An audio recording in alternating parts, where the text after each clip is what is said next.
I guess this isn't such an awful place. Is that what you want me to say? You prove it's possible to sleep for days and to still think you're right here awake.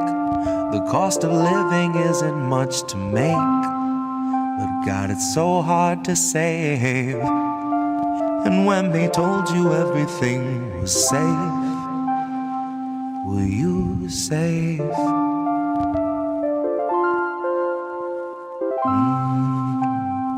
Were you safe?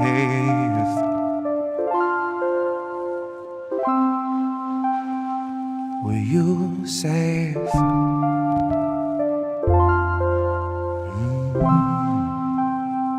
Were you safe?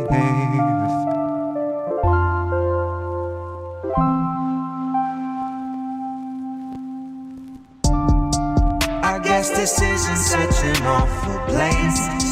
Is that what you want me to say? You prove it's possible to sleep for days and to still think you're right here awake. The cost of living isn't much to make, but God, it's so hard to save. And when they told you everything was safe, were you safe?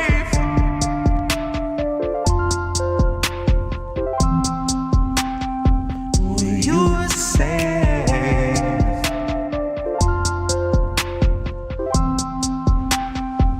Were you safe?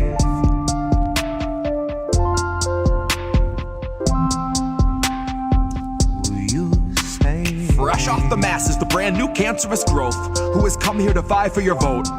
Come here to cry at the camps and to mourn at the shore for the bodies that float by the wreck of an immigrant boat. Then it's back to their luxury home, couple security booths and a moat, couple cigars, little escargot, little booze and a soak. Just breathe in the steam and the smoke. Pink salt, lavender, candles are low. Shit, when you do what you do, gotta lighten the load. And he got a life of his own that's a sight to behold. And it's a lot to control, to decipher the code or to siphon the soul. The cost of a good night's sleep for the working elite is a bargain, no matter the toll. Worth any wager, and that comes straight from the mouth of the means to the goal that will swallow us whole. Ripe for the picking if you don't mind mold, and you know I don't. Maybe we're pleasantly prone, maybe we're taking a licking, compliantly ticking and ticking and ticking, but never explode. No, I don't deliver the prettiest image, but damn if it isn't an accurate vision of natural fission, of rage at the system and abject heartbreak, patiently waiting for any who will listen. That little blue bird who was watching your words is a federal carrier pigeon, a Langley first. It's a patient observer who hears what it wants and is trained for the worst. Oh, you got nothing to hide. They'll be the ones to decide that after they root through your purse, after they read all your text, after they raid your apartment, confiscate all of its contents, then conjure up evidence out of the air on a wing and a prayer and malicious intelligence nonsense. Any presumption of innocence long since gone, right along with your comforts and constants. Historically first they will come for the communists.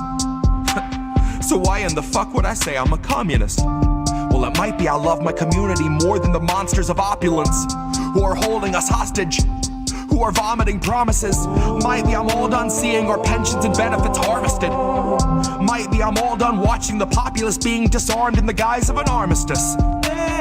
Watching a woman collapse on the floor who will rise no more. She is wheeled out the door and you're next in line for the pharmacist. If you can get me to vote, it's a hard no confidence. But part of the charm of deception is politics wearing the mask of incompetence. It's all in the art of austerity, darling. It's all in the slide of the providence. Until home is as wide as your cubicle height and is only as deep as your coffin is. Maybe I'm miles away from impatience, aching to break off the head of the snake where the capital lust, reptile brain, and the margin of profit is. Like off with his. Like off with his. I guess this isn't such an awful place. Is that what you want me to say? You prove it's possible to sleep for days and to still think you're right here awake. The cost of living isn't much to make, but God, it's so hard to save. And when they told you everything was safe, were you save. This week has been good bipartisan cooperation and a string of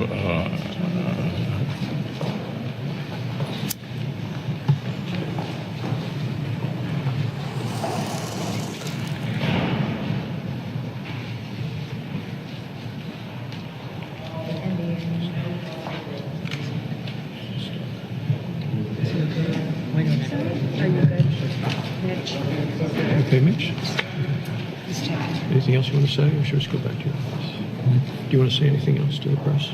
Our greatest threats are lesser evils, joining hands to hold us back.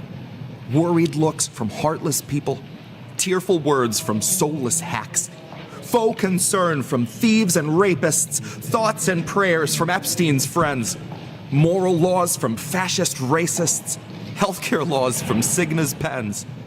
Bought and sold progressive leaders say we're starving much too loud, but all I see are meaty speakers talking down to hungry crowds.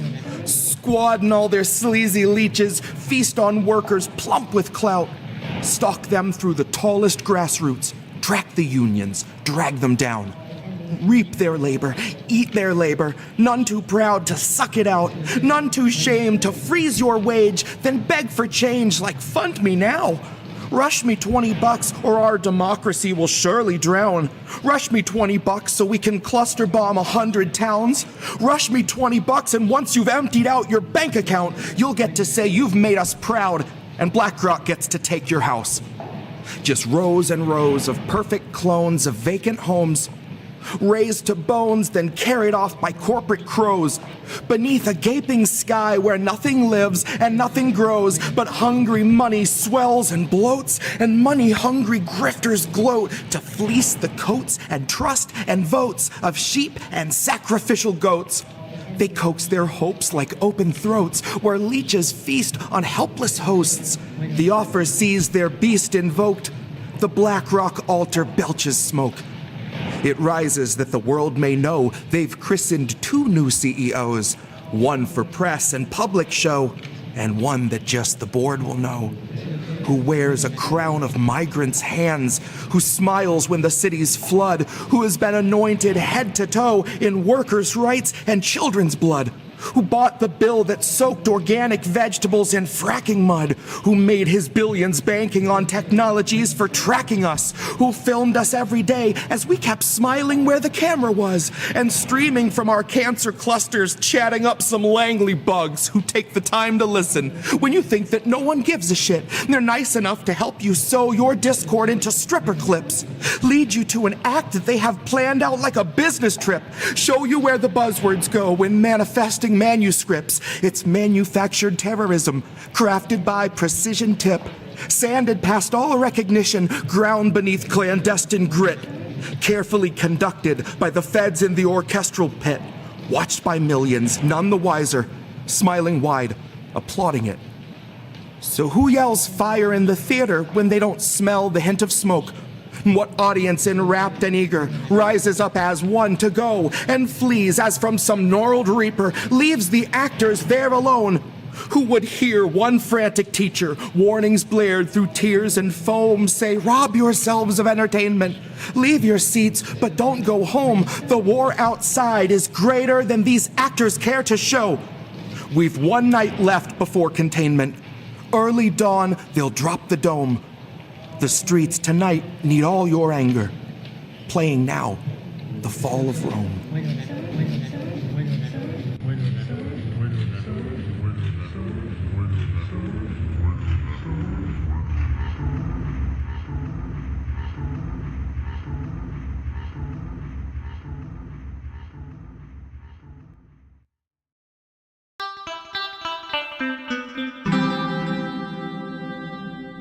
Who are these people?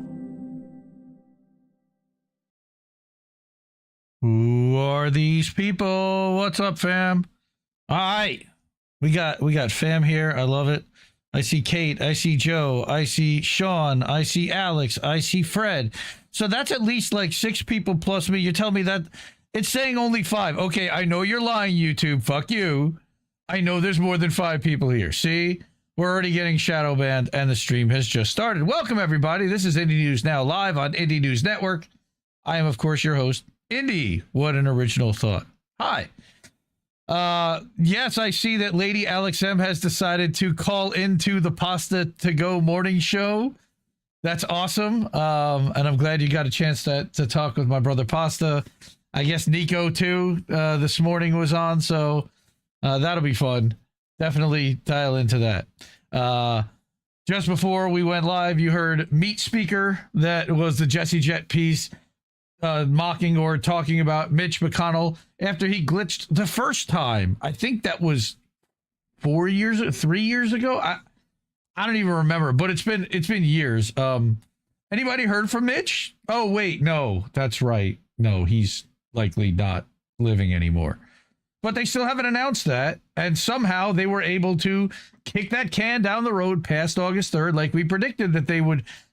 I can't believe that nobody busted into a hotel room anywhere or into a morgue or a hospital or demanded to see him. Like, there was no footage of anybody making a commotion. It's still madness. Nobody knows where Mitch McConnell is. Well, yes, they do, but they're not telling anybody where Mitch McConnell is. And they're lying to everybody else about where they want him to think he is. All right. Yeah, we're going to talk tonight. I realize that while I've kind of mentioned flock cameras and the surveillance state, of course, is part of the broader context of technocracy, but I really haven't talked about ALPRs and gone deep into just what the hell is going on with regard to flock. Now, a lot of you that watch AM Wake Up and some of the other shows, this will kind of be a review. Maybe there'll be a couple of things thrown in there that you've missed.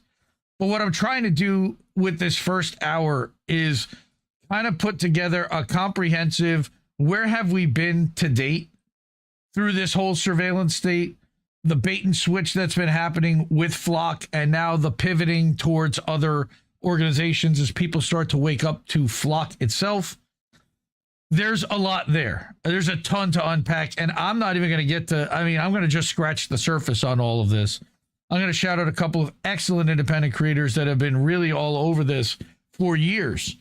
And then we're going to get into a pretty long Fuck Israel segment on top of that. And then I've got a shorter lightning round after that with just a few long articles that I want to just mention at the top and send you the links and let you get off on your way and go see those. And these are really interesting articles too. And we'll get to them at the end. And then the GoFundMes, of course. And I have not really heard from anyone. I'm hoping that no news is good news, but no news is also no news. So that's concerning and worrisome. I see Denver Attaway over there on Rumble. Good to see you, my friend. I see what you're posting are links about some Israeli tech stuff going on, and the fact that the former head of the Mossad has now signed on to join the surveillance state and the tech bro universe, which wasn't too much of a surprise. Now you've got Unit 8200 involved in wherever they are, wherever he goes. So that's just another thing that we've already been kind of talking about there, continuing. And thanks for sharing those. Go to Rumble, rumble.com/C/Indie News Network. Before we start, we are live on 9 different platforms.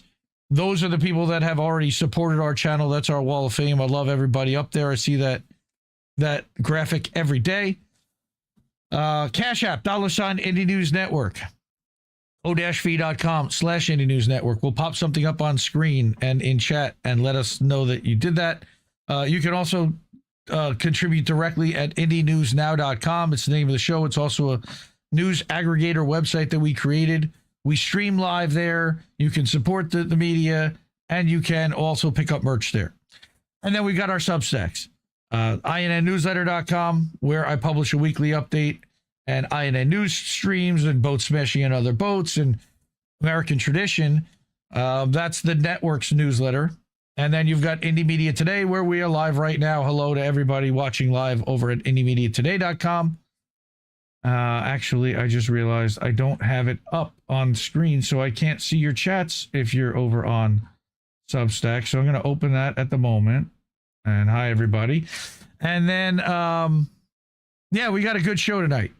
So there's going to be a lot happening. Stick around. We're going to talk about surveillance state. We're going to talk about Gaza, of course. We're going to talk about West Bank and the conditions that are being set up. I brought a lot of Instagram videos tonight. So there will be a good amount of video in this portion. Lou G, dude, Lou G for Liberty. Good to see you, brother. Appreciate you showing up on a Tuesday night. That he hangs out in the AM Wake Up chat every morning. Good dude.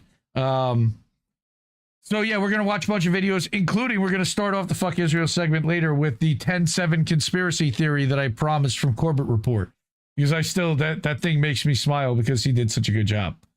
But I do want to start on this whole surveillance state nonsense. So let's get to it. All right, do it every week. Rookie move, dude. I want to hide the bookmarks. It's not that I'm trying to hide them. I just want to give you a little bit more real estate. Okay. So everybody has been familiar with a lot of this stuff. It's been in the news all over the place. People talking about flock cameras and surveillance and Fourth Amendment right to privacy. And there are a lot of issues and components to this segment tonight.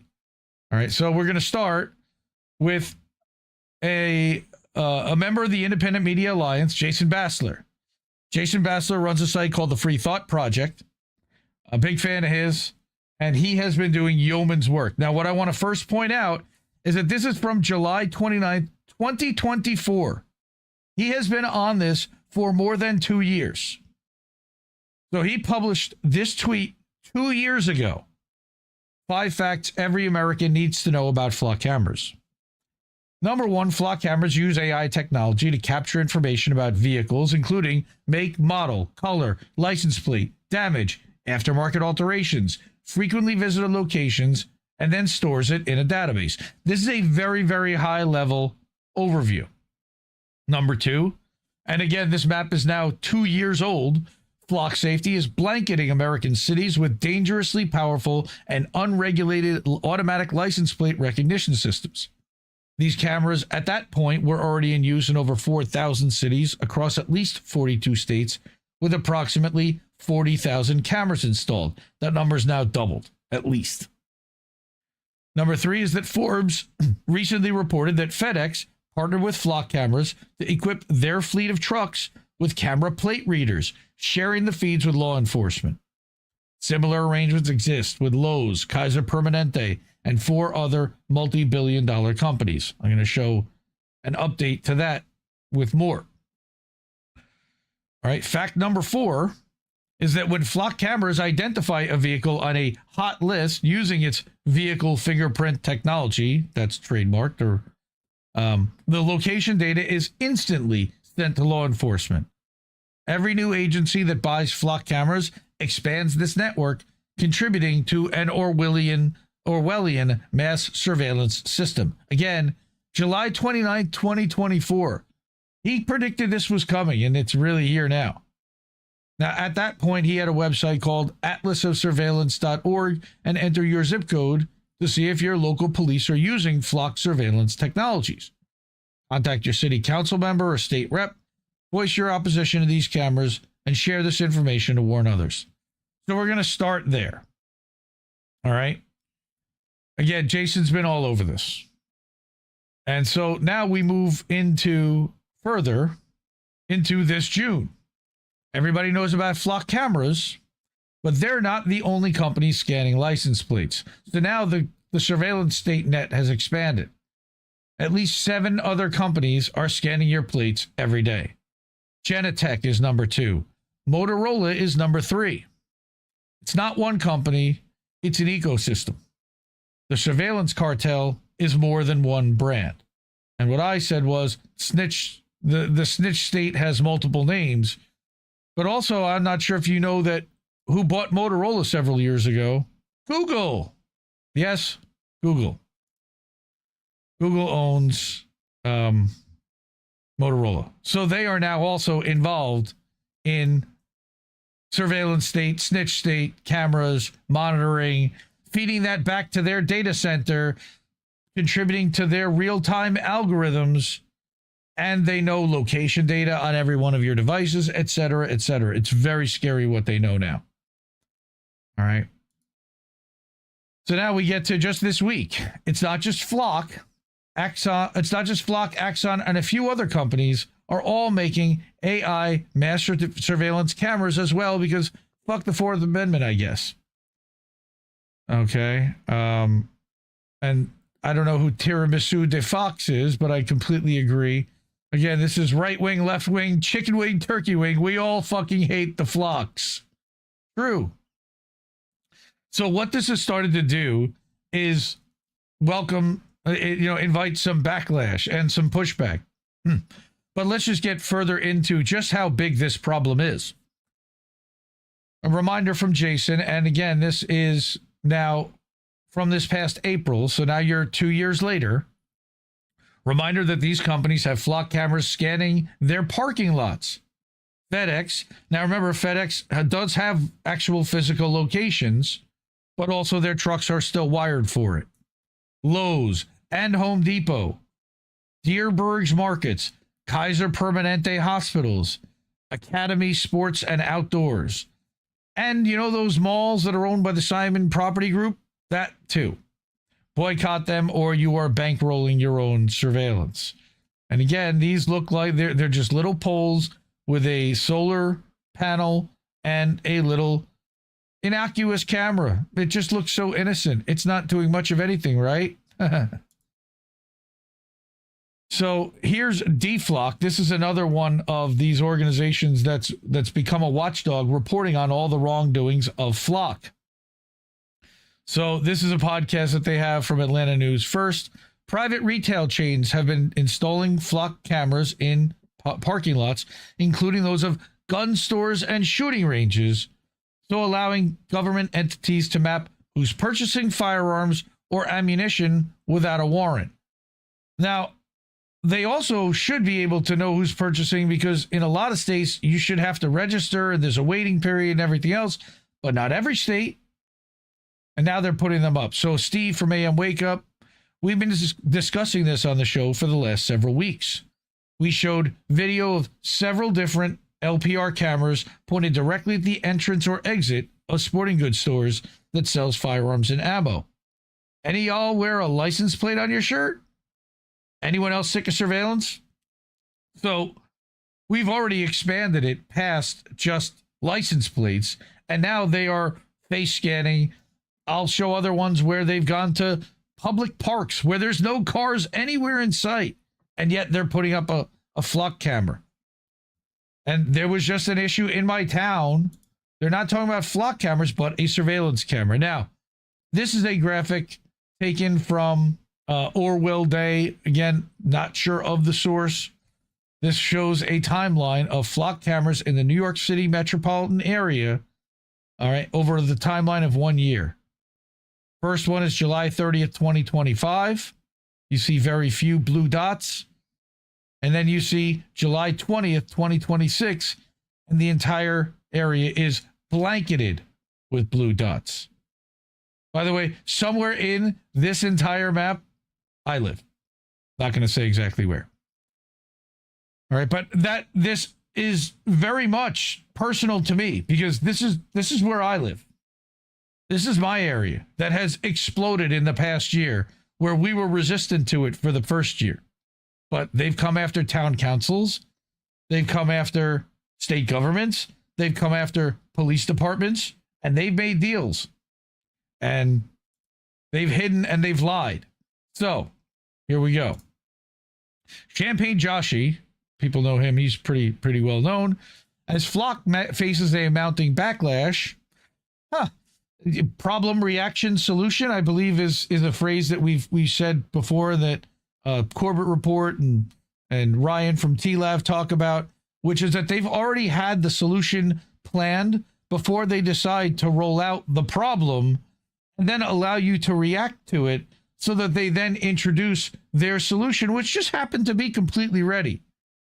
So, not sure how many of you have heard of Axon and Axon Lightpost. We're going to get into Axon in a minute, but let's introduce you to Axon by introducing you to Lightpost, an AI-powered license plate reader and live streaming surveillance camera built directly into the existing streetlights. How fun. Fourth Amendment be damned. So this is a 4-minute video presented by Axon, which is a publicly traded company. And we're going to get into what Axon does in a minute. I'm also excited to announce that we are working with another industry leader, Ubiquia, to turn streetlights into smart ALPR and live streaming cameras. Without having to add a single pole in the ground, this partnership accelerates deployments and turns existing infrastructure into intelligent, interconnected tools for public safety. Now, streetlights can do more than light the street. They can protect it. We call this Axon Lightpost. And to share more about this partnership, please welcome the CEO of Ubiquia, Ian Aaron.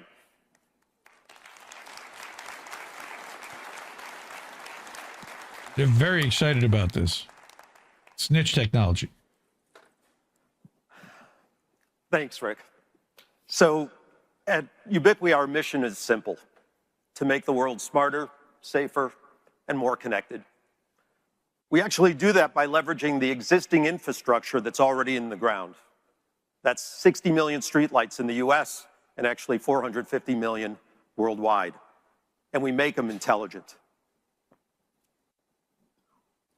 We built a reputation with more than 900 cities and utilities for turning ordinary streetlights into extraordinary tools for public safety. For snitching Our and UB Hub surveillance. platform is easy to install, simple to relocate, and built to scale, allowing police departments to deploy and expand their video and LPR capabilities quickly. And today, we're excited to announce our collaboration with Axon Lightpost, creating together a powerful streetlight-based platform for video surveillance and LPR, all integrating seamlessly with Axon Fusus. We believe this will be a game changer, giving law enforcement more eyes and real-time intelligence where they need it and when they need it. Here's a brief video to show you how we do it.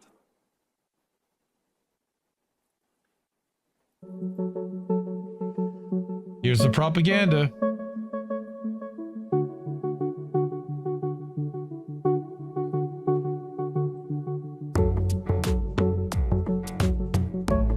They don't need this, by the way. They're not fighting crime with this.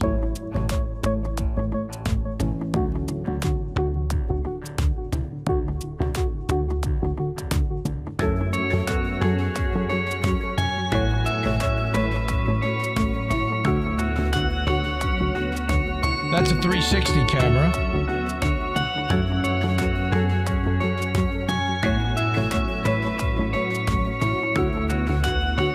It is quite the heartful montage, Denver, but if I don't play the music, it's awfully quiet for a couple of minutes. All right, now we're back. Yeah, so they can pin a crime on you. So now, with the help of my That's teammate, right. Todd, let's install Axon Lightpost in real time. So Todd's plugging this into the photocell socket, which has been common for 60 years on 450 million streetlights.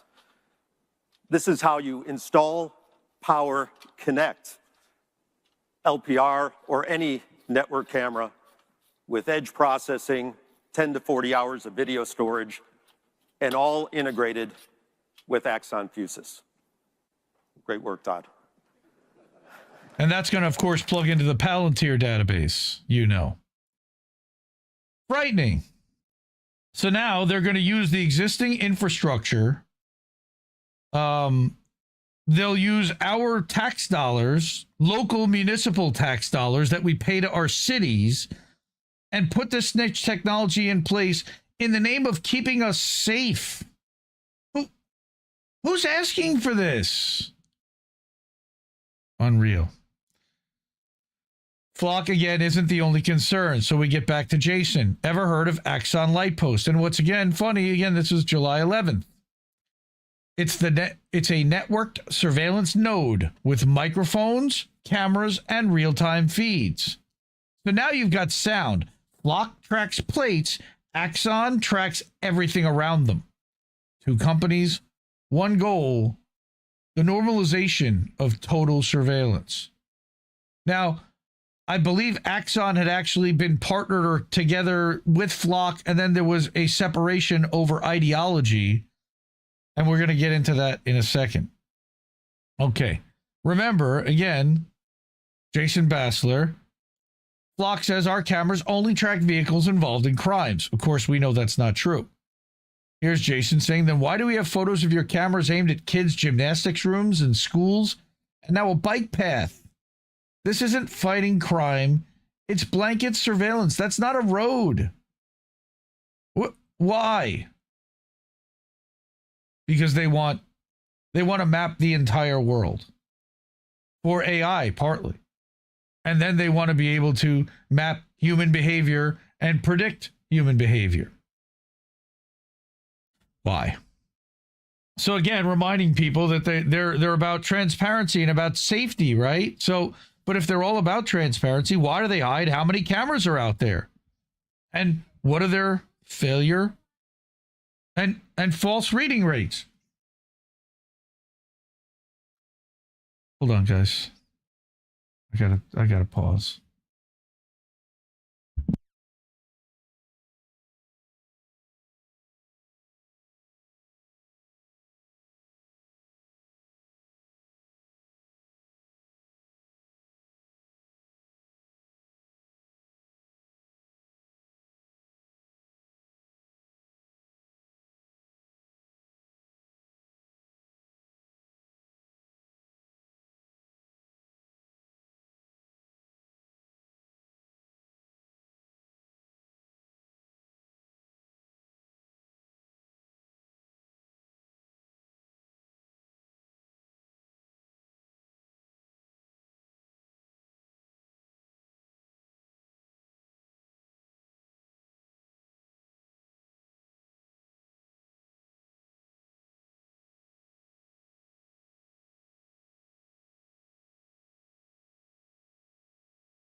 Sorry, guys. I get crying kids down here, but now we're good.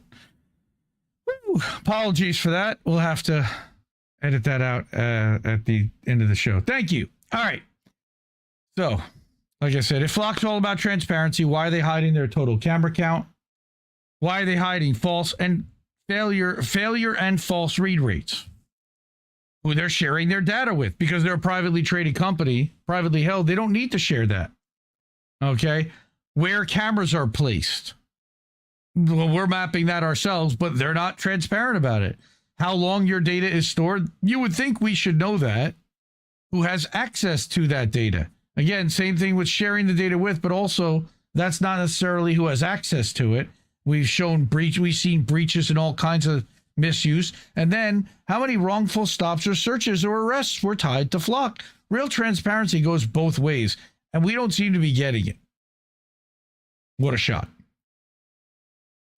So this was last October.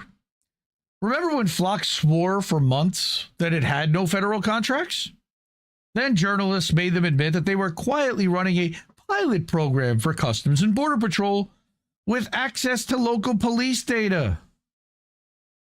Gaslight first, disclose later, red flags. Public deception is just part of their business model. So they'll just deny until they have to admit, and then it's, yeah, what are you going to do about it? That's what we're seeing here. All right. No, we're good. Thank you. My daughter came. Long story. My wife went out to buy a gallon of milk, and my daughters were asleep, and they heard noises because the dryer was running, and she thought it was footsteps. So she came down freaking out. But we're okay. Everybody's good. Nobody's in the house. All right, I've brought content from this guy before, Sir Escanor, the Hopium Slayer. Go flock yourselves. Over 100,000 of these cameras now line American roads. sold to your town as the thing that catches criminals. Here's what it's actually caught. At least 18 to 24 cops nationwide using it to stalk women they were dating. A Kansas police chief ran his ex's plate 164 times. A Milwaukee officer ran 179 searches on a partner and her ex. A Florida cop queried his girlfriend 70 times, then parked outside her job. One department's own detective, assigned to investigate an officer for flock abuse, got caught doing the same thing months later. Who watches the Watchmen? Apparently nobody. That's the whole business model. And Flock's own staff watched kids swimming and doing gymnastics at a Jewish community center, didn't look at any other cameras that entire day, then used the footage in a sales pitch to other police departments. The company's defense is 15 known incidents and some audit logs. The actual number is whatever didn't get caught, which nobody's counting, because the system was never built to watch itself. You didn't consent to this, but your car did. Every time it drove past a pole you didn't vote on. No heroes, no halos, and hopium. Again, there's the graphic that matches this post. All right. So we've got a real problem on our hands. And again, it's not just Flock, but it's mostly Flock. But I like this guy, Ben Jordan. All right. This guy has been a YouTuber. He was involved, and I'm going to bring a video in a little bit. He got involved with another YouTuber, Tommy G, to kind of turn the tables and make the Flock people uncomfortable and visit their offices and with a camera, tell them they're being surveilled and ask them questions on camera. But he also wants to point out that there's also some misinformation being put out there, and that there's a slight difference between Flock and Axon, though I feel there is not much of one. Ben will get into specifically what the differences are. So this one says, bet on why Flock's issues don't magically make Axon and friends okay. Doesn't it seem like 3-card Monty? And what's up with that logo? So this is 3 minutes. Let's watch this one. I have a lot of messages about Axon, some pertaining to PSYOP speculations that I'm not totally sold on yet, but I'll keep an open mind. I've talked about Axon a little bit in my content, but certainly not enough. So firstly and obviously, Axon, Flock, Motorola's Vigilant Solutions, Verkada, and so on are not good. They exist to track you in one way or another. But for those curious because their city is ditching a Flock contract for an Axon contract, I'm going to tell you a key difference between these two companies. Axon is a massive, publicly traded police technology company valued just shy of $40 billion. They make everything from body cams to vehicle-mounted cameras to tasers, and they exclusively work with law enforcement and government contracts. Flock is a private tech startup with some of their services subsidized by venture capital dollars. They're valued around $7 billion, and their primary business model is leasing automatic license plate readers and database access to police departments, businesses, and even private residences. Axon was initially an investor and close partner with Flock, and they even shared data with one another. A few years ago, the CEOs had a big fight, and now Axon is making their own license plate readers. Flock ultimately controls and leases the tracking data from its cameras. If permissions are given, a cop in Arizona can see every single car that has passed a Flock camera in Michigan for the last 30 days via Flock's nationwide database. This has resulted in a lot of controversial indirect sharing. For example, a police officer working with an ICE agent in Kentucky may have access to the nationwide database and be tracking somebody traveling through California, even though California has specifically not allowed ICE to use its surveillance infrastructure. Now, Axon, on the other hand, does not have a privatized national network like this. A police department can access agency siloed data via evidence.com. And if they want to track somebody outside of that silo, they have to go through the National Crime Information Center. And generally, to have access to that, they need to produce an active arrest warrant or subpoena. There may be some exceptions to this if it's, for example, a terrorism suspect. The funding of these companies is complicated, so here's a few things to know. Flock is private, Axon is public.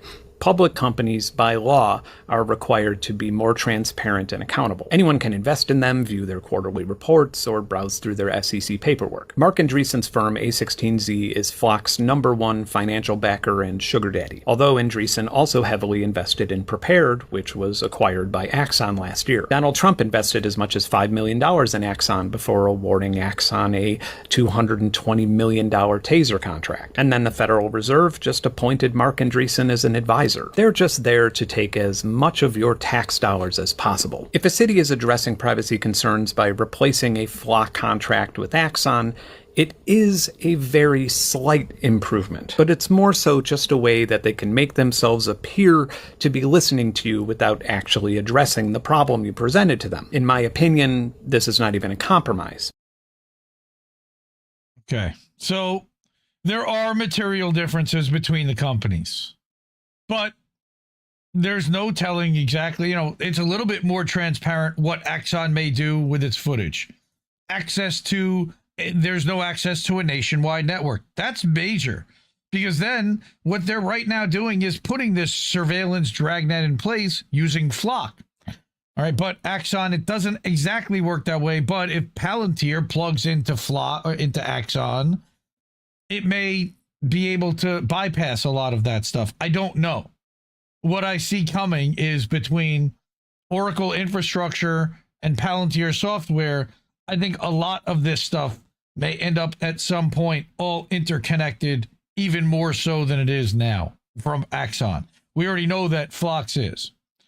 So let's get further into the Ben Jordan thing, or into, here we go. Let's remember back last October, word got out that Ring Cameras, Amazon, who owns Ring, was going to start working with Flock to let Flock map everybody's doorbell cameras. All right. Law enforcement can now request footage from your neighbors, turning private citizens into a network of digital informants, normalizing mass surveillance in your community. Luckily, there was such pushback on this that Ring decided, no, we're not going to do that. And that's what this article and this post just 5 months later from Jason in February posted. All right, that funny how surveillance tech suddenly disappears the moment people start pushing back. I don't know about disappears, but they have to alter their plans. All right, palm scans? Nope. Ring and Flock? Done. Flock cameras coming down across the country. Debatable. Keep speaking up. It's working. They're coming down across the country while they're also going up and they're finding alternatives like Axon. Speaking up is helping, all right, but I think in the end, they're putting this technology into place, and we're going to have a real hard time getting rid of it, because they'll do it at the municipal level, they'll do it at the county level, they'll do it at the state level, they'll do it at the federal level. And you'll then have to go after all four of those angles to be able to fully rid your area of that. And you may not, because the federal government certainly loves Axon. All right. So here we've got this guy, Noah Orion. All right. Now he has actually put together a bus with sound cannons. And these are some of the people that are specifically going after the cameras in different areas, taking them down, cutting them down, covering them. Now, there's been this, Ben mentioned it in his video that he doesn't know if he believes in a psyop. He was indicating that James Lee was hinting at a psyop where they're trying to convince people, the dumb people, to run to a Flock camera with a Sawzall and cut it down, not blocking their own identity, not hiding the path that they took to get there, not taking any safety precautions, and putting a target on their own backs to become arrested and made an example of for destroying this technology that, their municipality has agreed to put in place, even if we disagree with it. So this guy, Noah, he got a cease and desist letter. Check this one out. Legal safety affairs. Fuck you, Peter Thiel. Fuck you, Larry Ellison. I do not give a shit. Any false or fake news post pertaining to flock cameras or CEO major shareholders will result in legal action. Sincerely, Flock Group Dan Haley, head of legal affairs. Okay, here's the deal. A couple weeks ago, I dropped some videos where I said you could get free fuck flock stickers on my website and you shouldn't put them on cameras. I then decided to go start making hats that block your face from facial recognition. Furthermore, I made very copious amounts of very mean memes toward Larry Ellison and Peter Thiel and also Donald Trump because I don't like politicians. Folks, we have received a cease and desist on this and they told us to stop. I am not fucking leaving. We still have fuck flock stickers. Go get them if you want them, rock and roll. We have received a cease and... All right. And then as a follow-up, he gave us an cease and update. desist from Flock Camera that basically stated to not be telling my fans to go get fuck flock stickers. I also talked a bunch of shit about Stinky Peter Thiel and Larry Ellison. But furthermore, Flock Camera literally sent me a cease and desist, and so I started telling all of my fans to go get fuck flock stickers. So, comment hell yeah if you want fuck flock stickers. We now have a ton of these. I literally ordered 10,000, and this is the stack of orders from you guys in 1 fucking week. We are cooked. So, you're right, it's gonna take a little time to send out all the fucking stickers, but I have good friends that are helping me, and we are going as fast as humanly fucking possible. So, cheers, God bless, comment hell yeah. Do not, whatever you do, buy any of those stickers. 1 week. Well, I'm not telling anybody to go buy those stickers and put them over the flock camera lenses, although they are designed to exactly fit over the flock camera lenses. Huh, how about that? But is that guy an op? He's clearly putting his face out there and putting his chin out there to be punched by these companies that work with cops. Like, don't you want to take a little bit of precautions? Well, that dude's going to be a millionaire. I don't know. Oh, right. That's a very important thing, right? Sean, also... do not, whatever you do, get any 25 millimeter fiber optic cable and high-powered green lasers. Those don't take out flock camera. Oh, right, they do, but don't do that under any circumstance. I am not advising that you do that. Because it can get you in a lot of trouble. They are now literally like measuring the gait of your walk, okay, of your steps, to be able to measure, even without facial recognition. They'll ping the devices that you're carrying on you, so to make sure you don't carry any. Wear bulk clothing because they'll literally use the outline and shape of your body.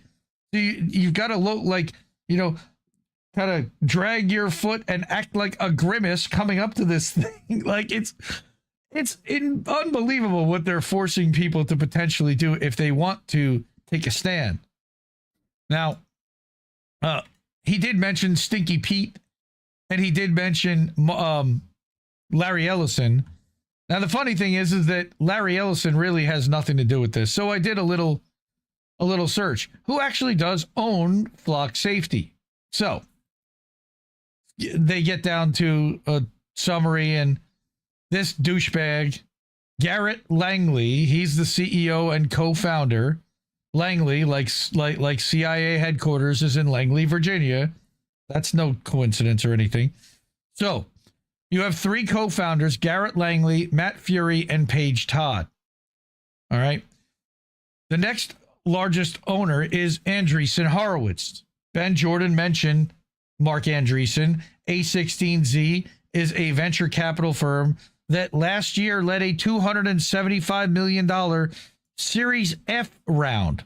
What that means is that's the 6th round of venture capital financing already that they've gone out, or 6th round of financing that they've gone out and gotten. A Series A would be the first round. So they've already raised over $1 billion in money between all of these different rounds.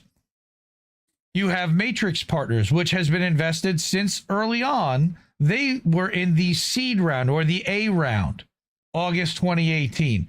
So they have had 6 capital raises since August 2018. You also have an organization called Tiger Global Management that has a significant stake. You have Meritech Capital that is also an institutional growth stage VC, who has participated in multiple rounds over years. You have Green Oaks Capital, another private equity firm. And finally, you have Founders Fund. This is Peter Thiel's company.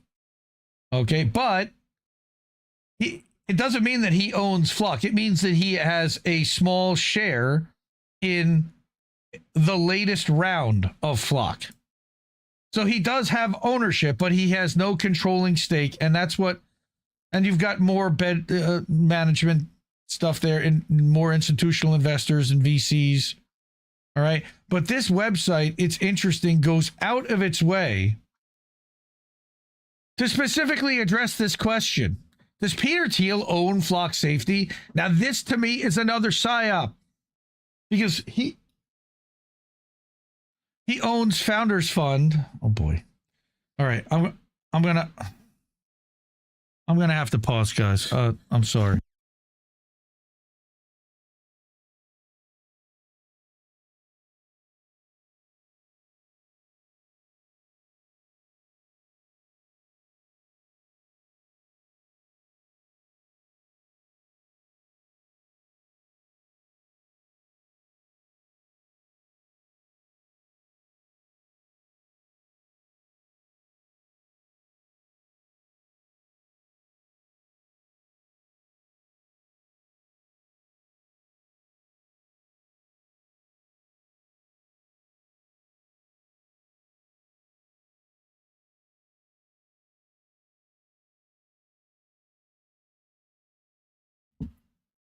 Wow.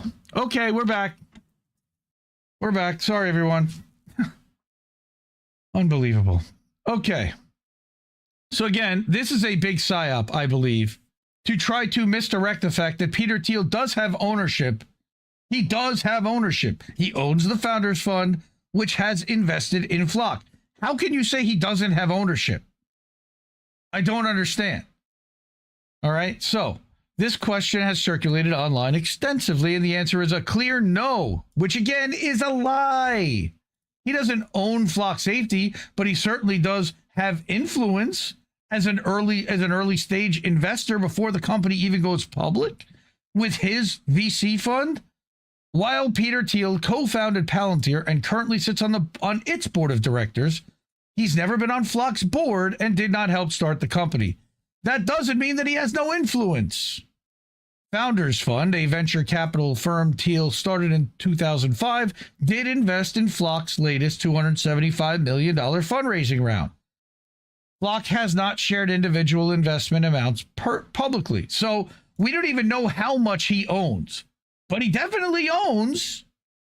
So Founders Fund, Thiel's investment vehicle, meaning Thiel, has put money into Flock Safety, yes, but that makes Peter Thiel an indirect minority financial investor at most, if you believe the surface level, not an owner, not a board member, and not a controlling force in any way. I believe the first two. The third one? No way. I'm not buying that shit because you're telling me that Palantir isn't going to try to partner with Flock to map the cameras and map the footage and everything coming out of the readers? I can't believe that. You're telling me that Peter Thiel can't pick up the phone and call the CEO of Flock and give him advice and a healthy word of advice from one of your largest investors that also is connected to a lot of other surveillance companies in the space that's also connected to the fucking CIA? Give me a break. This is insane. This is insane right here. This is gaslighting to the highest degree. And what this is for AI. This is Hasbara. This is effectively trying to force the AI to push an answer like this. Well, it's published on a website, so therefore it must be true. Peter Thiel does own a portion of Flock Safety. The answer is clearly yes, and this site is a lie. He doesn't have a board seat. Agreed. He doesn't have not an owner. No, he's not an original founder, but he is an owner. An investor is an owner. an investor has license and rights to be able to call up somebody at the company as an owner and get them on the phone, whereas someone who doesn't own a share of the company would have no shot to do so. To indicate such is intellectually disingenuous and straight up fucking lie. So like I said, I'm going to jump to this investigation. Tommy G and Ben Jordan went in the Atlanta area to a Flock area, to one of these Flock secret offices. They don't have their name on the building, but he found out where they were and wanted to go inside and speak to somebody. So let's take a look at how this goes down. High probability that some of these people are Flock employees. We saw people going across the bridge to the office. So we're going to surveil the entire parking lot and run it through a license plate reader technology and see if there's any people we should keep an eye on.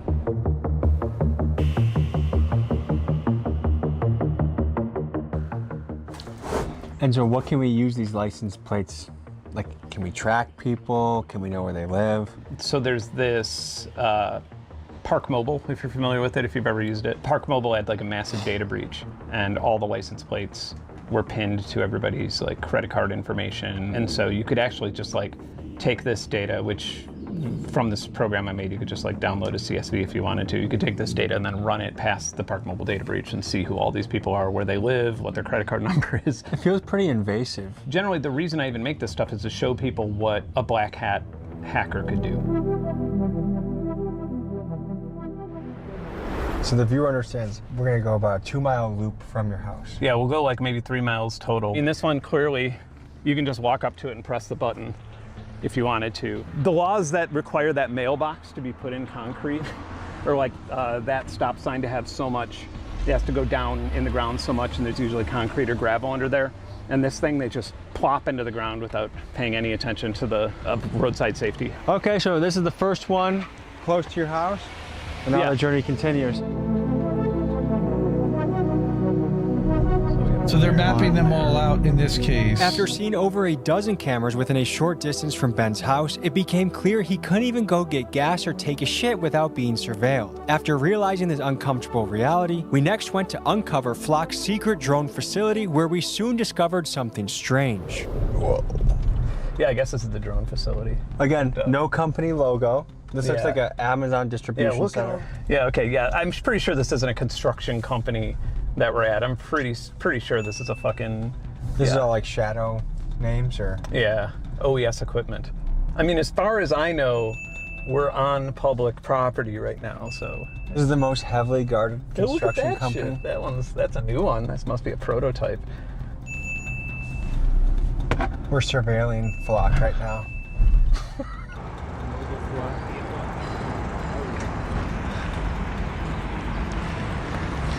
How's it going, man? Good. Oh, we just brought our own Flock camera to the situation. Are you a Flock guy? Okay.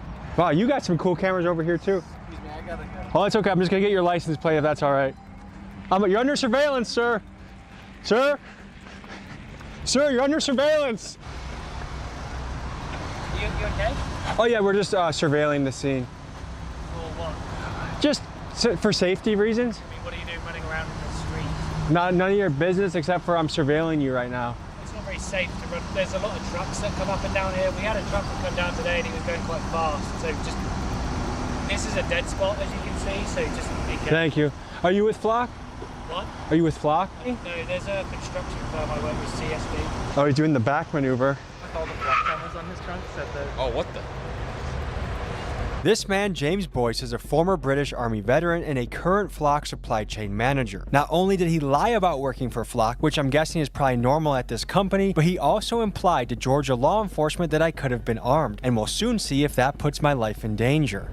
They're a very secretive company for a company that doesn't want your secrecy to be preserved. Nondescript building, no signage. We'll track some of these license plates to make sure there's nothing nefarious happening around here. And if they're against that, then they're a left-wing activist. I'm trying to talk to Flock.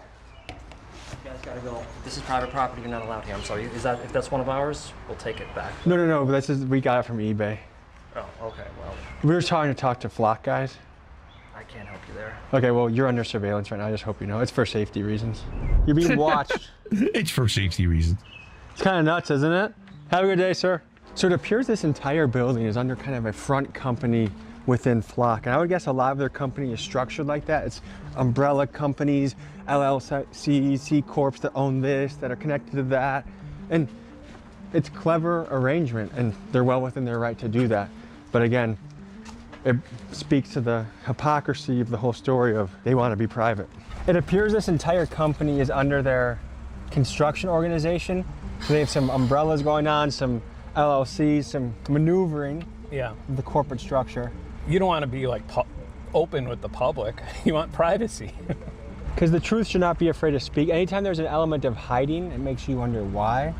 And it's a classic example of do as I say, not as I do. Yeah. So there is like a good argument to this. Like if you get a job at Flock Safety for whatever reason, like there's a pretty big chance that you got that job because you worked for a police department or because you worked for a city council, and now, you know, you may have some conflict of interest in taking this job.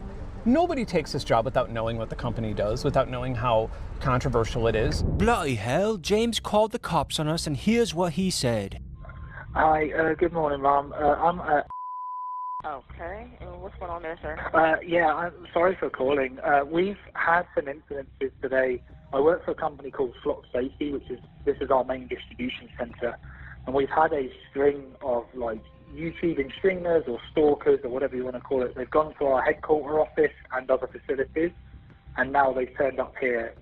They're trying to either gain access to the site, and we don't want them on site, and they've been driving around the perimeter, basically harassing everyone who works here, and I don't know if they're armed or not.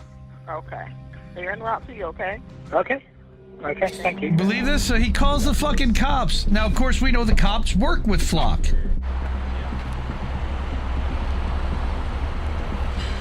Oh, are they blocking us all in now? So now they're blocking him. They're going to stop them from even possibly you guys move going. up so he can get out, okay? Sorry, man, we're getting in a little predicament here. We're the guys to talk to. Are y'all in this car too? He's just trying to get out of here right now. No. Have you guys heard of Flock? The Flock Safety Company? Yeah, of course. They're the ones that have the cameras everywhere in your... Yeah. Okay, so this is their undercover headquarters right here with their drones. And we did surveillance on them. So we filmed them and said, how do you guys like it? And now they have the cops here. What do you guys think about Flock cameras in your city? Honestly, I don't appreciate those. I'm not gonna lie. I don't appreciate the drones coming into my neighborhood. It's just not a good feeling, honestly, to see those drones flying around everywhere. It's like, it's kind of weird to me. I don't know. Let me tell you this, because you guys are working hard in a home improvement company. Your tax dollars go to your local city where they spend money on cameras, whether you like it or not. And you're literally paying for the cameras that are watching you as you drive around town.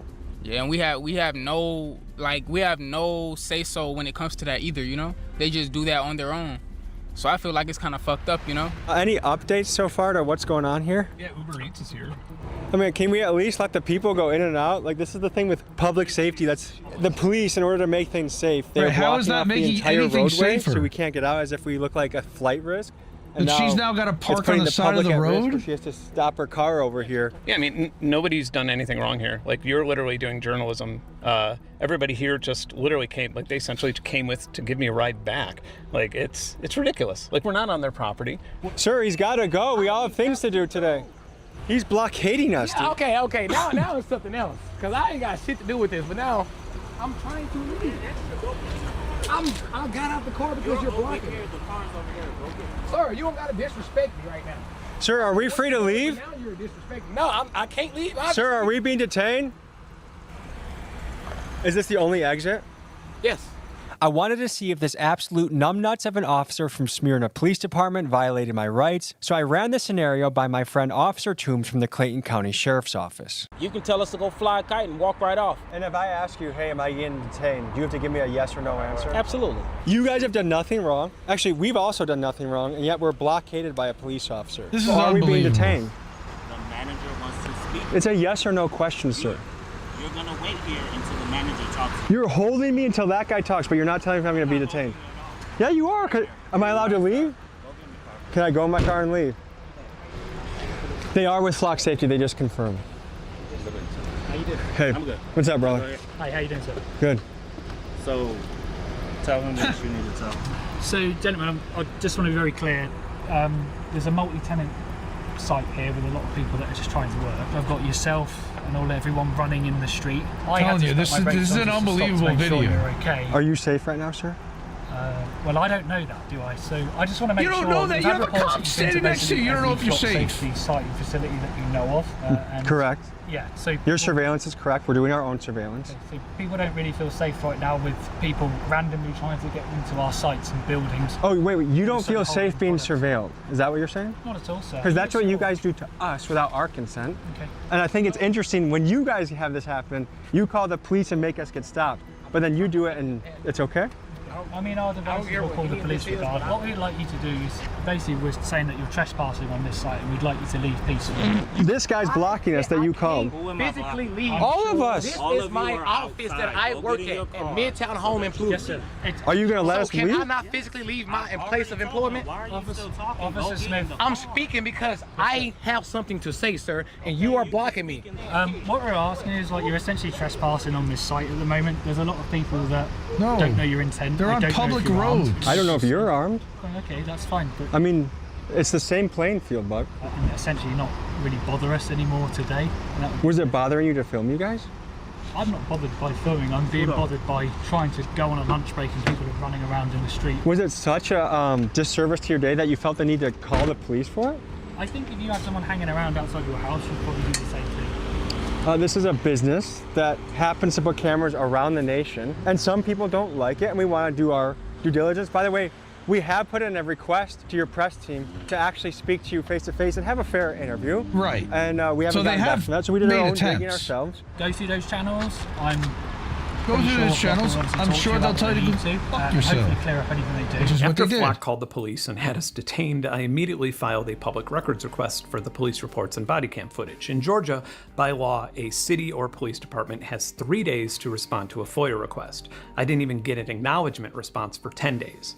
I then followed their instructions confirming the request on their own portal, and a week later they rejected it, claiming that it was canceled due to no response. So I want the citizens of Smyrna, Georgia to understand that if this nonsense continues, then their property taxes will be paying my legal fees and any fines when I sue the city for the records that they're obligated by law to provide me. Folks, it was important to me to try and get Flock involved in this story. Ben tried reaching out to them about their security flaws. I tried reaching out to their PR team, and here's how that conversation went. So when you were there last week, what was your goal? To try to talk to someone at Flock, or just to get B-roll footage, or what was the goal? Just before we go any further, I guess, is there any potential in doing an interview with Garrett or walking one of the headquarters, whether it's the drone facility? Well, I want to suss out where you're coming from with this. My question for you is, if this is like a, let me get Garrett in a weird position and ask him a bunch of Ben Jordan-esque questions, I'm not sure that that's a really good use of his time. So I just am curious, are you coming in it through like a fair lens? Or are you coming through it,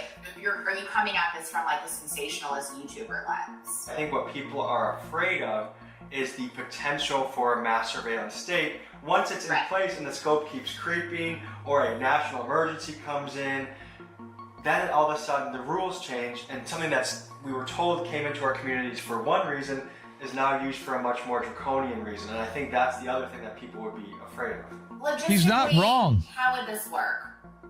Garrett is in Atlanta most of the time. He has like no availability over the next couple of weeks or months. So you can also understand that very busy man. Position where I have to protect Garrett and Flock. For sure. And a lot of people request to do interviews and to look at things, and then the story comes out and it's really shitty. I don't love that you guys trespassed on Friday and that Ben was there as well. I just don't love that. It like, I don't care what you love. It's a weird message because I'm putting You're gatekeeping PR con. I've never worked with you. I'm not saying that's a bad thing. I'm just saying, like, never worked with you. I'm gonna kind of put my trust in you, and I just know right now that you guys trespassed on our property. Yeah. And it felt invasive. But Momo, does that prove my point of it feels invasive? That's what I'm trying. That's the point I'm trying to make exactly. I understand. You're saying it feels invasive that you guys were on our property, but Flock cameras being on public roads, taking pictures of public license plates, which is the point of a license plate. I don't believe that what a Flock camera is invasive. I got kind of freaked out at the beginning, which you're like, this is what it's like to feel your privacy invaded. This is how people feel about Flock. And I'm like, I understand that's how people feel, but that's not what Flock is. And so if you're open to debunking that with me in a fair way. Not you. You have no authority. I don't want this segment to be like Flock wouldn't participate because we have nothing to hide. But folks, Flock did hide, and they sent me an email saying they were not going to participate, and it made me ask, do you guys get the impression that they are a transparent company, and do you feel comfortable about them putting cameras in over 6,000 cities around the country? And folks, for reference, months ago, Ben Jordan tried to discreetly tell Flock about security vulnerabilities he saw to help them fix it, and this is how they responded. So to give you a comparison of how security vulnerability reporting usually works, when I found a mild encryption vulnerability in Ring cameras or vulnerabilities in surveillance robots, the companies immediately reached out to me and offered to pay me to help them document and mitigate the problem. So thank you. I know of 3 separate security researchers who reached out to Flock Safety about vulnerabilities and were immediately given a non-disclosure agreement. This happened with John Gaines, and the irony is, if they acted ethically and transparently with John, then the vulnerabilities probably would have been fixed before I even started making the video. And then this is, I guess this is the incestual relationship between Flock and police departments, where now all of a sudden journalists looking into Flock, this is their hidden drone headquarters that we're looking at. We were at their other hidden locations earlier this morning, and we're probably on the list now, right? I just need you to leave. Brother, you call the people that are blocking us in. Do you see how that's counterintuitive? I need you to funded, leave, by the way. but This they is pretty, can't leave. pretty So great. how can you need them to Alrighty, leave? so we got 1 cop, 2 cop, and then we got the Flock employee who doesn't like being filmed himself that called the police for us filming him. So make it make sense. I appreciate Ben for joining me. Ben is a YouTuber that I've watched to learn and inform myself on this issue. Highly recommend you check his channel out. The link is in the description. And Cops and Flock working together to implement. That's our duty as a citizen. Mass surveillance across the country is what's happening. Cops and Flock and Axon, who exclusively works with law enforcement. Now, there are specific rules. Again, I would not trust any of this administration right now to follow any of those rules because nobody's holding them accountable. So what do we do?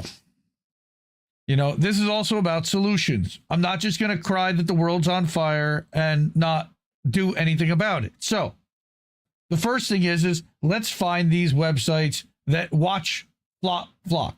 Okay. So you have ALPR.WTF, every U.S. jurisdiction using automated license plate readers, plus how to file info requests. You've got Eyes on Flock. That's a crowdsourced map of Flock cameras and cities' contracts. Deflock Me is the biggest one. That is the nationwide map tracking Flock deployments, removals, and resistance. Have I Been Flocked is a quick check to see if Flock is watching your neighborhood. And finally, you've got Don'tGetFlocked.com, which is really cool because you can actually plug in your destination and it will plot your route, counting the number of ALPR or Flock cameras and suggesting surveillance-free alternatives. So it's about how do we avoid this stuff? Of course, it is about making noise within our town councils. It's about making noise within our communities and letting our neighbors know about what's happening through shows like this. All right. And again, here's Don't Get Flocked. And this was from back in March. All right. Don't Get Flocked lets you plug in your start and end points, maps how many cameras you'll hit, because privacy shouldn't require permission. All of this is Fourth Amendment violations of our privacy. They say that on a public road, in a public area, you have no right to assumption of privacy, but we still do have like Fourth Amendment rights about surveillance and about warrantless surveillance, which is all being done. And there is a lot more to this issue. There's, again, the wave of people cutting down and disabling cameras, about the green laser, which we talked about.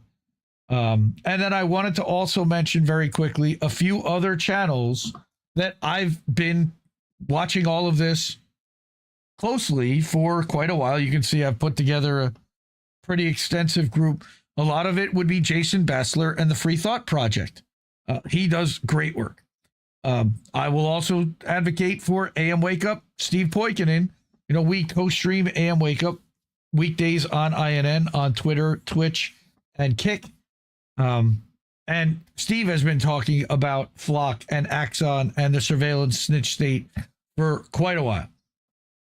A couple other channels would be, of course, The Last American Vagabond, Indie Media Award honoree. All right, he and Steve, and of course, Whitney Webb Unlimited Hangout. Also, all of these companies have been talking about the surveillance state, the technocracy grid, and all of the different elements that are being used to track every single bit of our movements, our behaviors, and eventually program our movements and behaviors to generate the outcomes that they're looking for. All right, fam. Yeah, we had a couple interruptions for that was new. Yeah, there's another. So deflock is another one, and one of them I know that they'll literally count from the time that you start watching. You log into the site or you join it. How many cameras how many license plates have been scanned since you started? Since you visited the site, and the number just keeps going up and up and up and up and up. It's insane. But yeah, Whitney Webb Unlimited Hangout, T-Lav, Ryan Christian. I'll also say that Derek Bros at Conscious Resistance and Hervoy, a lot of the Independent Media Alliance people have been all over this for quite a while. So yeah, Lady Alex M, you just used that site. Yeah, it's pretty impressive. Side note, is it just a coincidence that on the same land on fire, that the same land on fire in Washington state has blueprints and laws already pre-written for a 15-minute city? Yeah, I don't think that's a coincidence at all, and I think you know that. And we've been extensively documenting, yeah, and lots of places surveilling children. We've documented that too. Who has access to these flock cameras? The vulnerabilities, so somebody can generate a link at a police station, mistakenly make it public, and then anybody can get to it if you know how to. These were all supposed to be, you know, for our protection, but it's not protecting us. It's protecting the billionaire class from knowing where everybody is at every moment, being able to map our behavior throughout the day, our movements, and eventually what this gets into, and Whitney and Brian have talked about this, is pre-crime, being able to predict our movements, and if we're not where they think we should be, then they'll start contacting law enforcement or friends and family or all kinds of stuff. You know, we read that article last week from Bet Beat Media talking about the dystopia that's here, and the Claude Mythos, which is now being offered to police departments that can search all of your social media, your history and everything, and put together a complete profile on who you are, what it thinks you're supposed to be doing. And again, the minute you're not doing what it thinks, they'll call in law enforcement. This is Minority Report. It's really scary. And that's why I wanted to do an extensive walkthrough of everything that I've been seeing with all this. And again, there's a lot more than I've been covering. I am the first to acknowledge that there's a lot more coverage there. All right, but I wanted to do like a high level, somewhat high level deep dive to explain what I'm seeing, how I see all this, and ask everyone else, comment below for this clip. What are you seeing? Are you agreeing with any of this stuff? And did you watch that Ben Jordan video and Tommy G? Have you been following Tommy G? Or that cowboy guy? Have you known anyone? Have you seen anyone, heard of anyone locally nearby cutting down camera readers? People are getting in trouble for that, and cops are arresting people. Are people in your municipality mapping anything, making noise? Do you know anybody locally that's actually trying to do something about this? Because I think we all should be, at least to educate everybody around us. Well, support independent media because we need it more than ever. You know the ways to do it. Everybody there already has. I appreciate everybody up there. Cash App, $ Indie News Network. That comes to my phone. Ko-fi.com/Indie News Network will end up going into our PayPal account. You can do it over on Substack, where we're live now at IndieMediaToday.com. also a member of Indie News Network. They have their own newsletter called INN Newsletter. I actually published out the full read-through of the Whitney Webb article out to INN Newsletter because I'd already done it on mine at Indie Media Today. So figure, let that audience see that. It's a completely different audience, totally different newsletter. And then, of course, the name of the show is Indie News Now Live. That's because I built a website called Indie News Now, where a lot of the articles that I share and are there.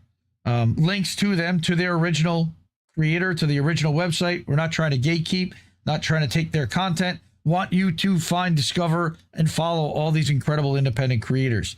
It's completely ad-free. It runs 24/7. Bookmark it, refresh it. It'll be different just about every time you go there. Well, that was a lot of fun. Someone in Rio Rancho made nationwide headlines cutting down a flock. Right. Yeah, I mean, and we've been seeing a lot of that.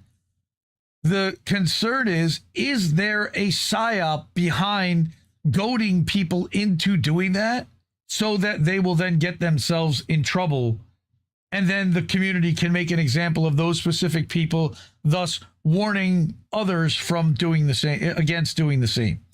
That's the James Lee angle, is that all these people walking up to flock cameras and cutting them down without any kind of personal security acknowledgement, you know, without working on making sure that they can't be caught by the readers. That seems to be a psyop, where they are trying to get the stupid people to expose themselves and then make an example of those people, which then the smarter people will then turn around and say, yeah, maybe that's not for me. And I will let Denver have the final word. In the words of Jason Bassler, I can now understand and empathize with the young John Connor Terminator more than I ever could. Totally agree. All right. Now, we're going to get to our very long, not very long, but somewhat long, Fuck Israel segment, which is also going to contain a bunch of video. We're going to start out. Let's see. Here we go. This is going to be the thumbnail for the segment when I put this out later on in the week, probably Friday night, as an individual. And we're going to start out with the Corbett Report's video 10-7, A Conspiracy Theory. 5 minutes long, packed with information, and debunks a lot of the things that have been spewed over corporate media.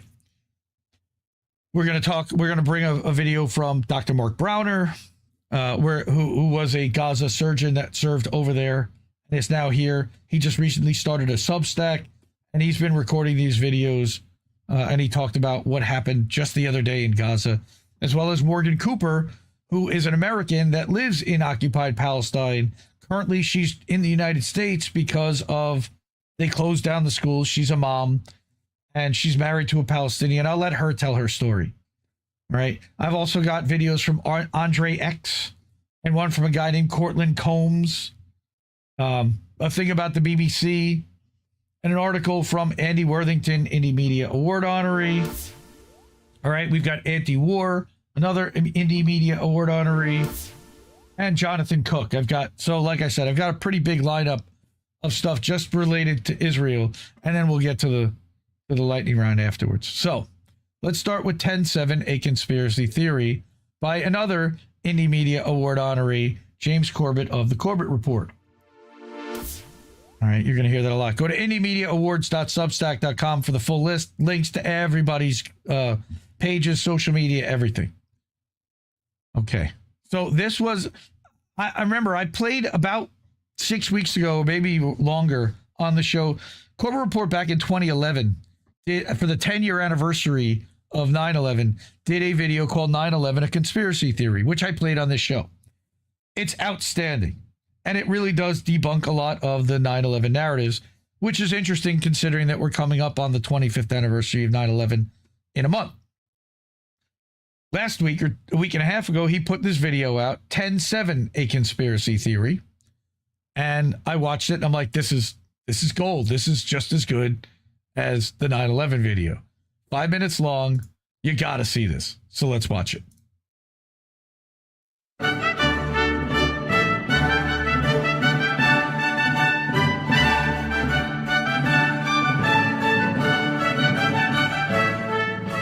On the morning of October 7th, 2023, approximately 6,000 Hamas soldiers flying paragliders and riding motorcycles skirted around the most heavily defended security wall in the world, somehow evading the fences, observation towers, cameras, sensors, barbed wire, and remote-controlled machine guns dividing Israel and Gaza.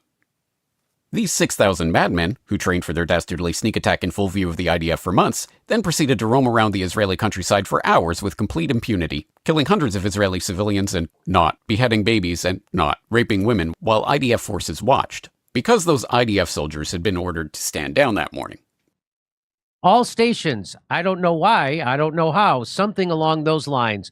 No patrol on the fence. And this was at 5:20 in the morning. All stations are to hold their positions.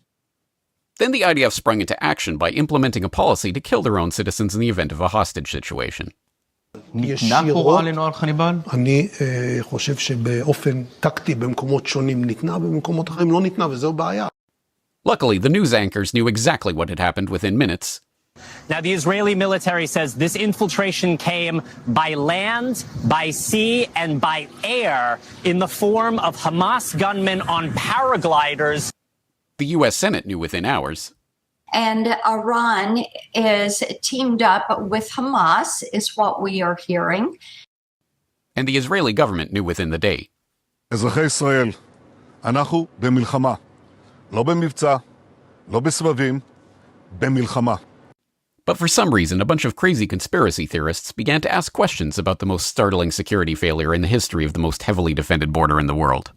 So the idea that Hamas could infiltrate about 20 communities inside Israel and attack the citizens without any immediate response from Israel is extraordinary. It is absolutely extraordinary. Those conspiracy theorists dared to ask why the border guards were told to stand down that morning, why Unit 8200 provided no geolocation data to security forces despite Hamas fighters using phones and radios inside Israel for hours, why the IDF ignored alerts of Hamas aerial activity hours before the attack took place, and why the Prime Minister, Defense Minister, and IDF chief didn't even speak with each other until 4 hours into the crisis. But they're just anti-Semitic loons, so they would ask those questions. Even so, the IDF provided answers to all the hard questions in their comprehensive after-action report, concluding that the Israeli army had failed in its mission to protect Israeli civilians, because no one could have predicted Hamas's intentions and readiness for a wide-scale surprise attack. Except for the Egyptian government, Israeli military intelligence, and the IDF's own Border Defense Corps. The Northern Brigade and Gaza Division had no coordination with the police, and the IDF didn't even know the Nova Music Festival was under attack for 3 hours, but that's okay because they were probably all trying their best. The police documents about the security for the Nova Music Festival were deleted by unknown individuals months after the attacks, but that's okay because it's probably just part of routine record keeping. A Columbia Law School paper found traders informed about the coming attacks profited from these tragic events, but the original paper made a currency error that didn't affect the conclusion, so there's probably nothing to see here. This man never existed, nor is anything he had to say worthy of your attention, and if you say otherwise, you are a paranoid conspiracy theorist and deserve to be shunned by all of humanity. Likewise him, and her. And her, and her, and him. After the dust settled, we were reliably informed that the false flag events of December 7th, 1941, and the false flag events of September 11th, 2001. October 7th is a day that will forever live in infamy. As a result, the Israeli forces made up for their error by gently and proportionately leveling Gaza, killing 75,000 civilians, blockading humanitarian aid, massacring people begging for food, telling people to move to areas that were then bombed, bombing hospitals that Hamas fighters were not occupying, and destroying the vast underground Hamas supervillain bunker that didn't exist. This is the story of 10/7, brought to you by the same media which told you the hard truths about the best Biden ever, and 2 weeks to flatten the curve, and AI-generated rat penises, and the USS Liberty. If you have any questions about this story, you are a terror-loving anti-Semitic libtard who deserves to be deported regardless of citizenship status. If you love the government of Israel and/or peace, tranquility, cooperation, fresh bagels, and this adorable baby, you will never express doubts about any part of this story to anyone. Ever. This has been a public service announcement by the Friends of the IDF, the Epstein Influence Network, AIPAC, the ADL, the Israeli government spokespeople in the media, and the Likudniks. Because ignorance is strength. Brilliant. I defy you to debunk anything in there except for maybe that AI picture of Epstein at the end with some dude that we definitely know didn't exist. Does he mention the part where they buried the car wreckage as sacred and blessed it? I'm not sure he did. He also didn't necessarily mention the number that were hit by fire that could only have come from a helicopter that the IDF has and that Hamas does not. But anyway, so that was number one. I thought that that's a good way to kind of start off our debunking all the nonsense that's happening out there and talking about what's actually happening that Israel would very much like you to not hear about and not talk about. Thank you very much. Okay, now I don't know this creator very well, but I did see what he had put up. This is Andre X. He is in the West Bank. Because something happened in the West Bank today, and we might be witnessing this process right now, today, in the West Bank. This afternoon, Israeli settler terrorists launched an attack on the village of Tel in the West Bank. During the attack, Sheikh Farouk Ramadan, one of the residents of the village, managed to overpower one of the attackers. He grabbed his weapon and shot and killed 2 of the settler terrorists. In response, the Israeli army, who were standing by and watching the settlers attack the Palestinians, massacred 4 of the residents of the village, including Farouk himself. The Israeli government and media quickly jumped on this, framing the victims of the attack as terrorists. And the settlers and the army immediately launched a wave of pogroms across the West Bank. Another Palestinian man was killed near Kalkilia. Settlers set fires to cars and houses in Sarra, and the IDF raided a hospital in Nablus, kidnapping several Palestinians from there. But this is just the beginning. Israeli politicians, including the so-called left opposition, are setting up conditions for a massive wave of settler attacks and army raids across the West Bank, perhaps on a scale that we have never seen before. They fully intend on turning the West Bank into Gaza, and only international pressure can stop them. So now, more than ever, all eyes on the West Bank. All eyes on the West Bank. They're trying to hit us from so many angles that it's impossible to possibly pay attention to the West Bank and Lebanon and Venezuela and Cuba and Ukraine and all these other places that they're trying to steal resources and push narrative, push Zionism in Argentina, burning down Patagonia. I didn't even talk about that.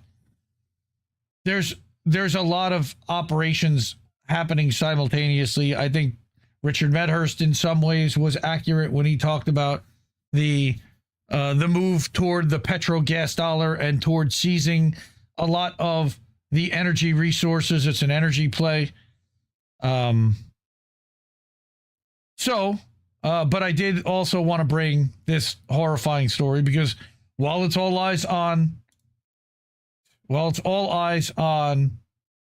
West Bank, we can't take our eyes off Gaza. Because they're in the process, they've already taken 70% of Gaza.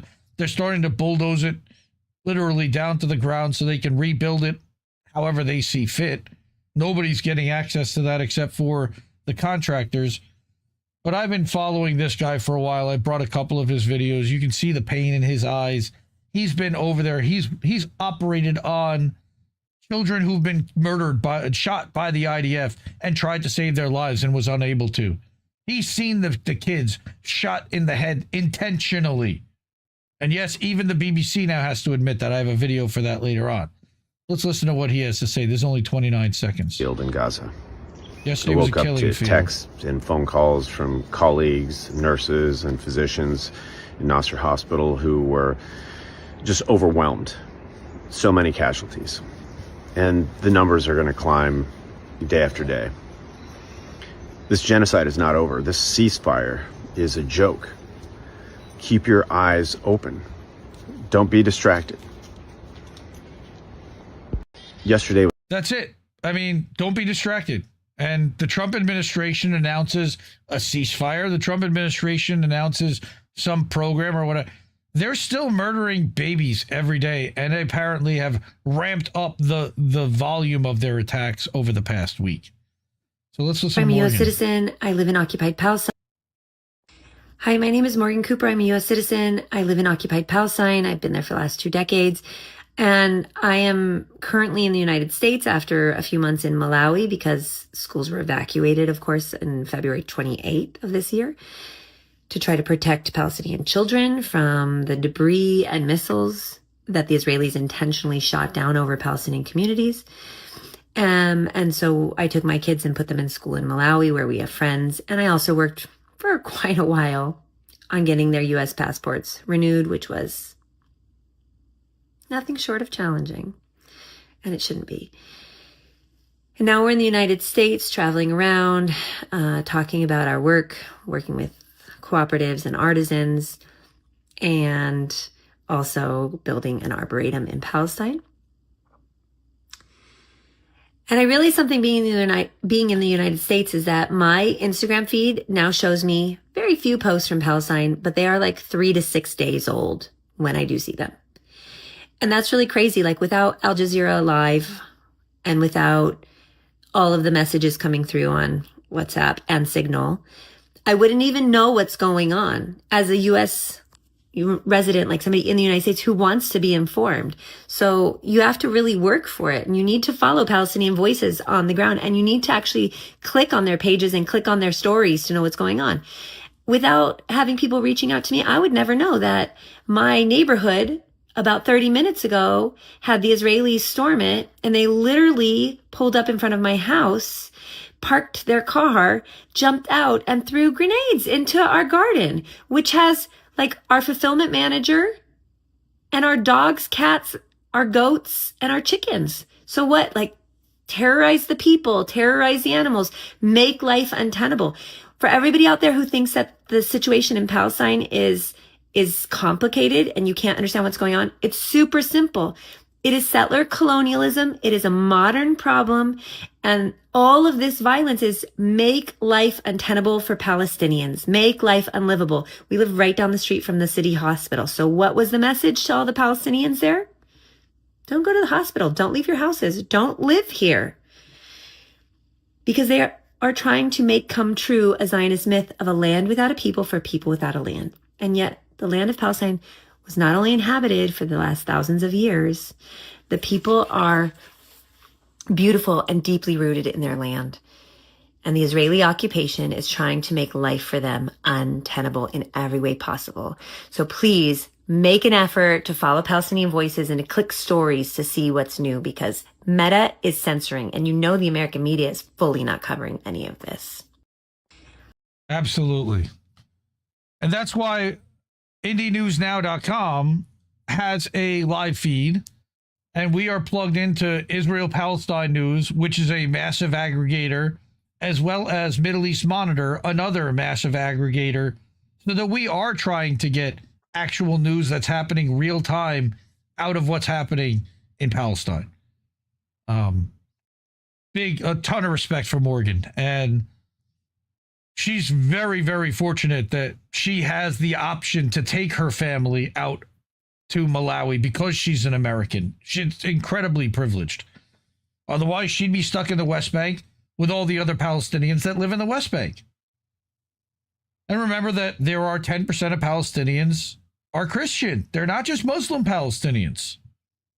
So, and the fact that people would even have, again, the religion is a serious problem for the Zionist Israelis that are pushing this.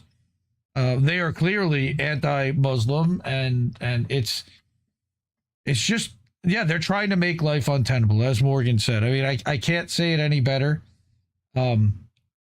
And what they want is for these people to either leave, even though they won't let them leave, or disappear.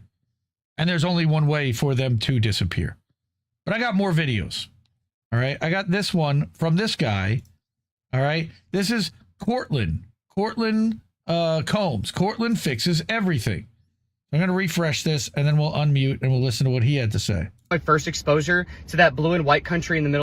So I want to talk about my first exposure to that blue and white country in the Middle East that's bombing children right now. My first exposure, before I knew anything about the history of that country and the history of that conflict, the history of that region, was a video on Reddit, I want to say about 8 years ago, and it was a video of 2 IDF soldiers. You could see that one of them was holding a phone camera up to a scope so that you could see in the distance, and what you could see is a barbed wire fence, and there were some children on the other side of it playing soccer. Now the translation was in English, but you can hear that they're speaking Hebrew.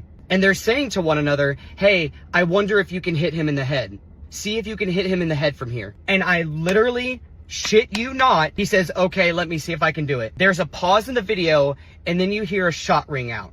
A second or so passes, and then the child that you see at the other end of the scope drops. And these two psychos start cheering. They start high-fiving one another. They start saying, you can see the audio where it says, hey, good job. Good job, dude. You hit him. I can't believe you got him in the head. That was my first exposure to this whole conflict in the Middle East, is two grown men cheering about hitting an unarmed child in the head with a sniper round. So to all the people who argue with me and say like, oh, you don't know the details. Oh, they're just defending themselves. No, they're not. No, they're not. That child was unarmed, playing soccer behind a barbed wire fence. And that soldier put a round in his head. You want to talk about who the bad guys are? They're the bad guys.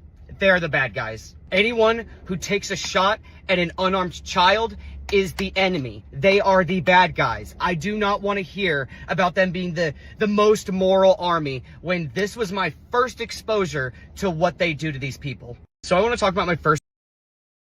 Zero lies detected, sadly.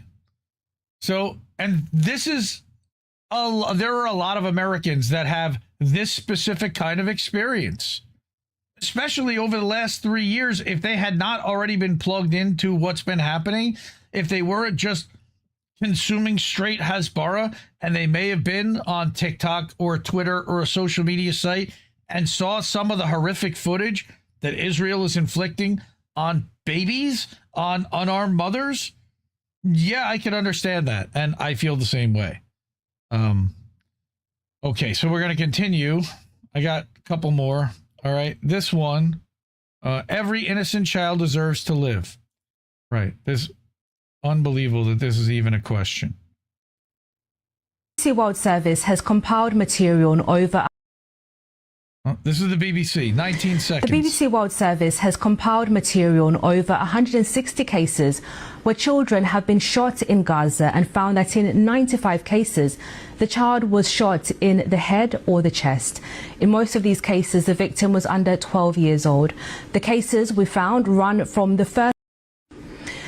Okay. Right. So, again, why are we even still having a conversation? 160 Palestinian children, 95 of which were shot in the head or the chest, deliberately, intentionally. And we're still having a conversation about whether Israel should be allowed to exist as a country. And whether the people that did it, which are getting, we investigated ourselves, and then they're being let go, and released and freed, set free to do this again. Okay, now I have a mini lightning round. I'm not going to read through all these articles because I know I got a bunch of other stuff to still get to. Okay, but Andy Worthington, Indie Media Award honoree, friend of the show. All right, he publishes over at his website, andyworthington.com. He's also on Substack. So Hamas did say it had agreed to disarm in Gaza. That was big news. Again, and then all of a sudden that's already now disappeared and come off the table because it was under the assumption that Israel was going to stop occupying and that there was going to be an international force. And today, Netanyahu came out and said, no, we're not doing that. We're staying forever. So forget that.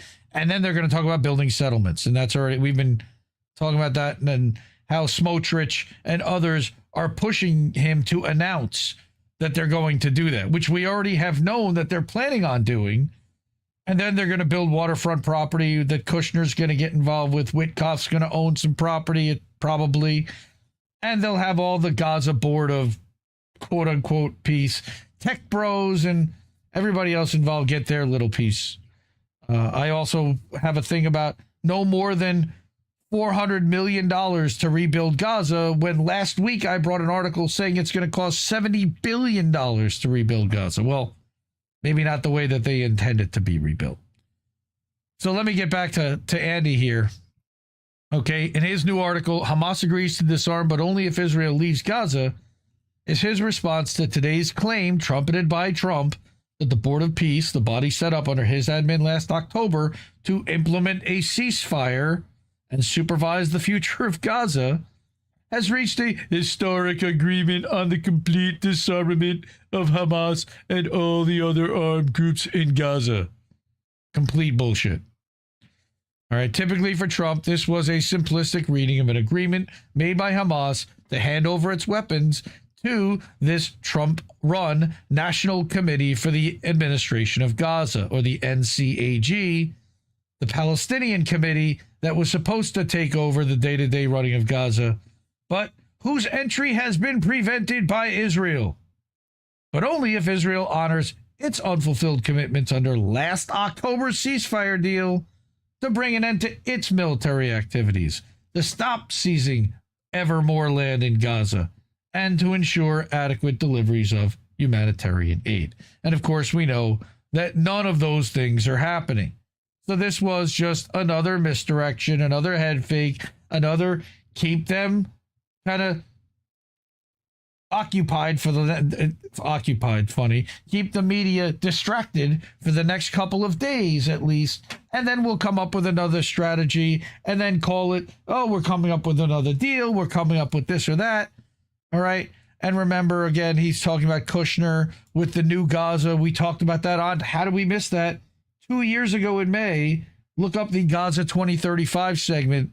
I'm incredibly proud of that segment that we had done, reading a Ynet article and showing the plans that they had already made for how they planned to rebuild Gaza into a cashless international Qatar-like state, Oman, whatever you want to call it, where they have complete control over everything that goes in and out.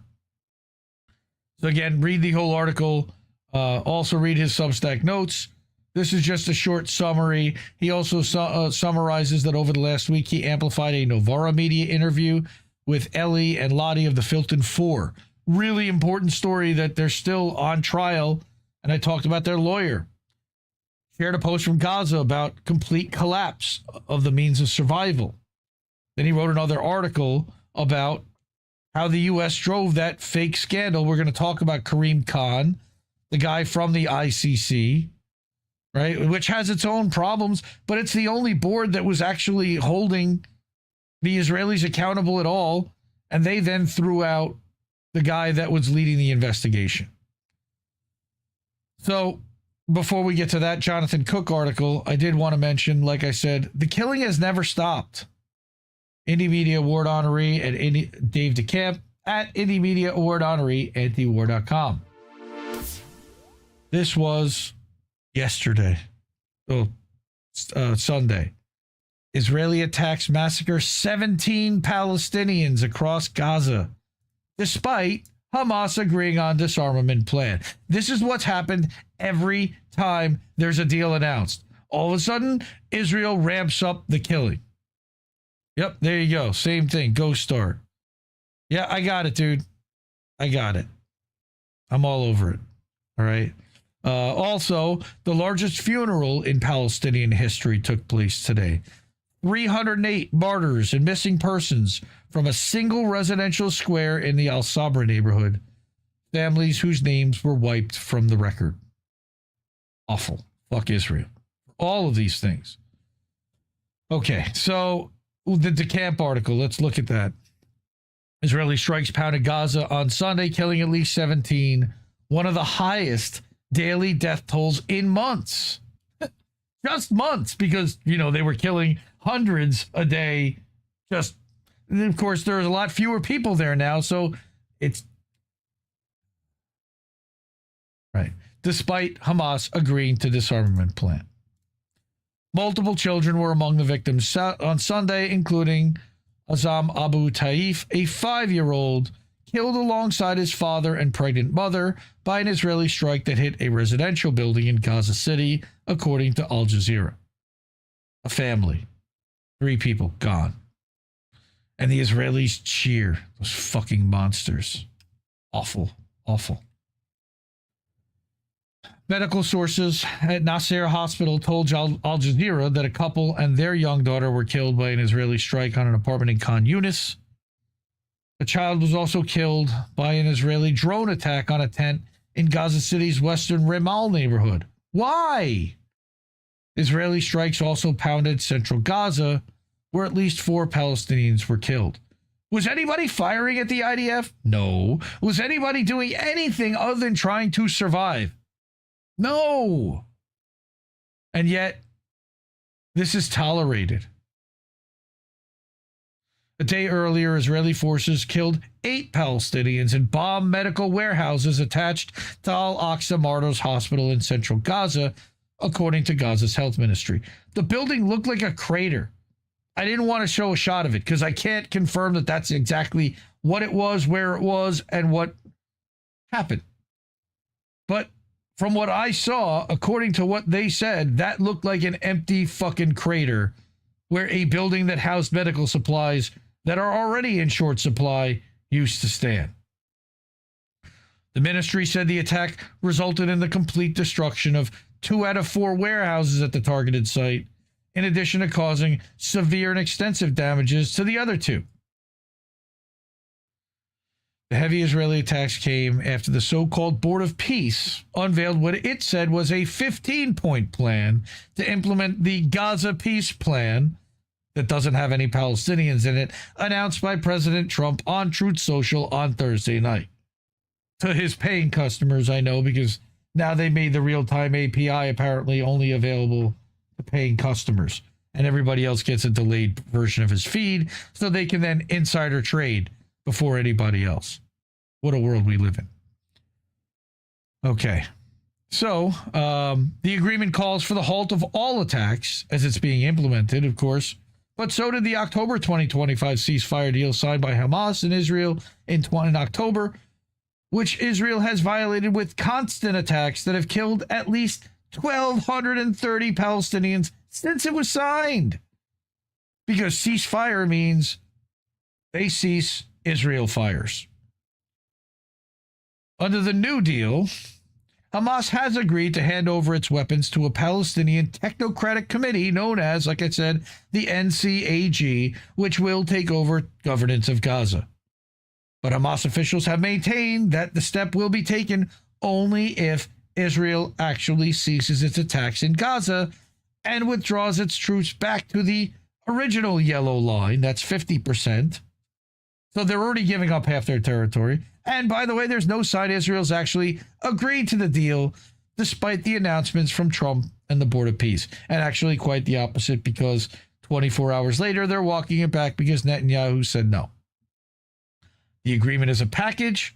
We will not begin any weapons-related steps until Israel implements these commitments. Frankly, if Israel doesn't implement them, we won't proceed. So, fuck Israel, because we know they're going to lie and they're going to welch and they're not going to honor anything that they allegedly agree to, because they never do. And nobody holds them accountable. So finally, I have another Indie Media Award honoree that I have not brought an article from in quite a while. And this is a really long one because it documents a lot about what's happening with regard to the ICC, the bullshit trumped up charges that were brought up against Karim Khan, who was the lead prosecutor, okay, and his now dismissal from the case. So what Jonathan Cook says is that with Karim Khan's dismissal, the elimination of the War Crimes Court is near complete. Millions of people around the world will now find themselves even more exposed to the criminal actions of predatory states. Unlike Khan's accuser, they're unlikely to ever get their day in court. And that is Karim Khan.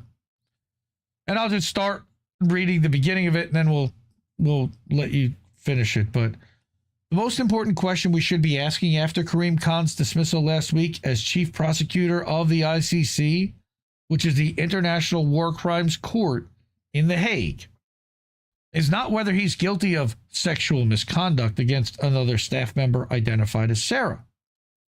That can only be decided through a legal process. One, let us note, that's already taken place. A fact-finding body carried out a lengthy investigation of Sarah's allegations over more than a year. Its thousands of pages of evidence were then evaluated in detail by 3 senior judges. Though you wouldn't know it from the media coverage, they concluded that there was no evidence to suggest any kind of misconduct by Khan, sexual or otherwise. Why let a good truth get in the way of a narrative, right? Strangely, that determination was largely confirmed by an extraordinary, deferential, exclusive CNN interview with Sarah aired earlier this month. She declined to give any meaningful details of what Khan had allegedly subjected her to, and celebrity interviewer Christiane Amanpour delicately avoided pressing her for any clarification. How convenient. No matter. The purpose of the CNN interview was never about excavating facts. It was designed to offer face-saving cover as an entirely political body called the Assembly of States Parties, comprising diplomatic representatives of the 125 states signed up to the ICC, entirely ignored the legal findings and dismissed Khan. Paradoxically, it was the Assembly of States Parties, or pirates, that appointed the judges who had concluded there was no evidence of misconduct or breach of duty by Khan. That inconvenient judgment was simply reversed, despite the Assembly members being in no position to weigh the evidence themselves. That makes a lot of sense, right?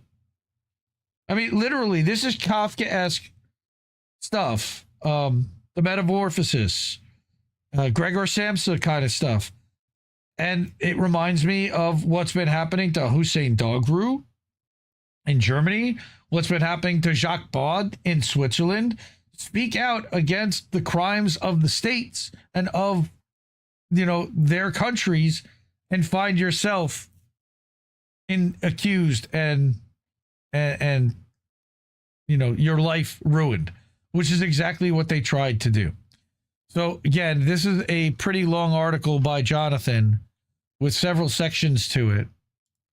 All right, you've got the concerted backlash and a tsunami of threats, and of course the untouchable criminals, and then you've got the predatory states at the end of all this. Like I said, this is a pretty long article.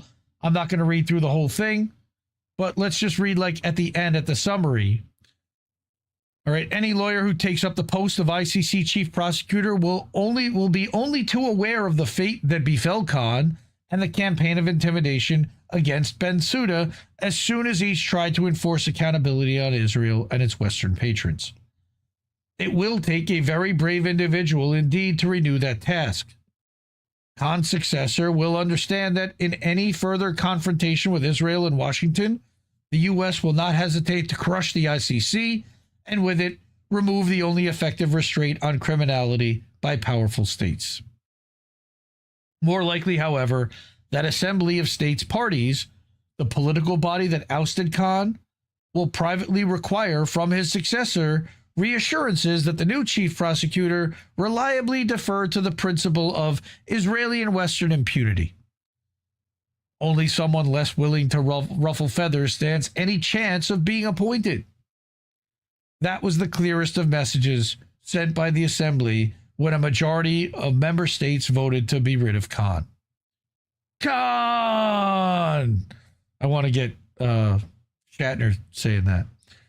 The short-lived experiment in creating a mechanism for enforcing international law is over. We are now back to the law of the jungle. Not that we ever hadn't been, because they had brought up sanctions against Russia for Ukraine, but never against Israel, which was insane. Hundreds of thousands of people around the world, more likely millions, will now find themselves even more exposed to the criminal actions of predatory states. Like he says, unlike Khan's accuser, they're unlikely to ever get their day in court. And she got her day in court, and the judges ruled that it wasn't credible, and then this Assembly of States Parties just overruled it, even though they didn't review the evidence and didn't have the right to do so. Welcome to dystopia again. Captain Kirk versus Khan. That's right. Thank you, Chris H. Appreciate that. Okay. So that was our somewhat long Fuck Israel segment wrapped up. Thanks for sticking with me. I know. I saw what Bad Cookie said, that to save his Saturday, he's gonna head out. And I totally love you, man. I appreciate that. I understand this is really tough stuff to get through. And I know earlier he said that he appreciated, that he thanked those people for speaking out It's so ugly he can't believe that the Israelis consider themselves human, which is totally agree. All right. We're buffering here. No, I think that's you, Kate. Sorry. I hope at least. A small dropout, few small dropout, 5 seconds long. I don't know. I'm not dropping any frames, so hopefully it's not me. But in the meantime, support independent media because we need it more than ever. I don't know too many shows that will go through that litany of all of Israel's war crimes in one shot like that, and I know it's a lot to absorb. I appreciate everyone for supporting me and sticking around, but I need to get through it myself just so I know what's going on, and I can get on the same page as some other people, and we all kind of share what's going on. Because it's awfully lonely when you only have this knowledge and it's in your head and you know what's going on, but nobody else seems to know or want to act or know what to do about it, and it just helps to share. So again, these are all the people that have supported our network, that have made contributions, that have tipped our channel. We really appreciate the ways to do that. Cash App, $ Indie News Network. Over at ko-fi.com/Indie News Network. That comes through PayPal, but it'll pop something up on screen. You can go to Substack at IndieMediaToday.com. That's my Substack, where this show is streamed live, and all of the clips and segments from this show are also sent out as individual posts and shorter videos throughout the week. And then we have INN Newsletter, where I publish a weekly update for the network and help administer all the other podcasts for the channel there, as well as, of course, on YouTube and Rumble and everywhere else. And our website, IndieNewsNow.com. IndieNewsNow is a website that I created as a news aggregator so that a lot of the people that you see here, the articles, Andy Worthington and Anti-War and Jonathan Cook, Dr. Mark Browner, whenever he's going to be publishing his Substack articles, will feed there. And that is a ad-free, unfiltered place to go and find Electronic Intifada, Israel-Palestine News, Middle East Monitor, a lot of Israel-Palestine coverage specific, because we need to get that more real-time data. I don't want the 3-day delayed feed like Morgan Cooper was talking about in her video earlier. So we set up this feed so that you can bookmark it, refresh it, come back to it, and you'll see new articles and stories updated throughout the day. IndieNewsNow.com. Okay, we've just got our lightning round. I've only got a few things to talk about here very quickly because there are a couple of long articles, but we also need to talk, of course, about Israel cash within the 2026 election cycle. And I saw a thing today about how AIPAC was bragging about how they've now surpassed $100 million donated to candidates in this 2026 cycle already. Wanted to bring another piece from Polygraph's Stephen Semler, who tweeted out that by the end of the 2026 elections, Haley Stevens from Michigan will likely be the largest recipient of pro-Israel money ever, topping Joe Biden's $4.2 million career mark.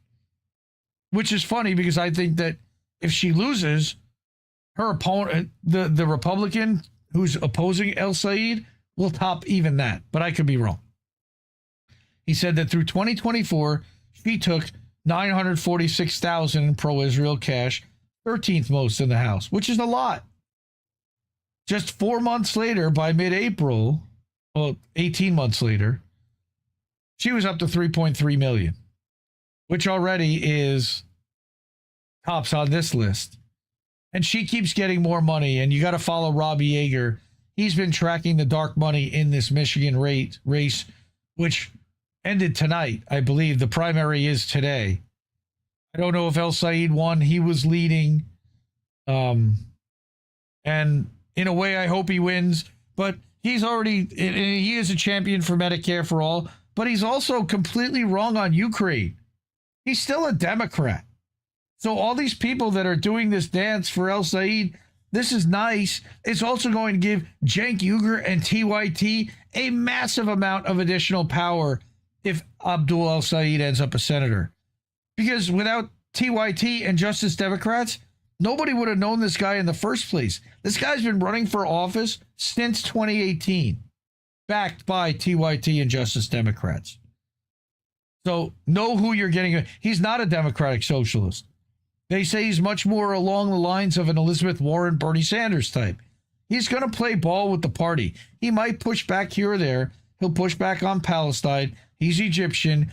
He would be the first Muslim in the Senate. But how is that any different from Rashida Tlaib being the first Muslim in the House? Okay. So that was the first thing, is Haley Stevens and the amount of money. And here's the full table, all right, where he's showing Democrats who opposed cutting Israel aid got triple the money from pro-Israel donors. What a shock, right? And that's his article here. Why 98 Democrats ignored voters and opposed an Israel aid cut, which again is no surprise. Support Steve over at Polygraph. I like the way he chases money.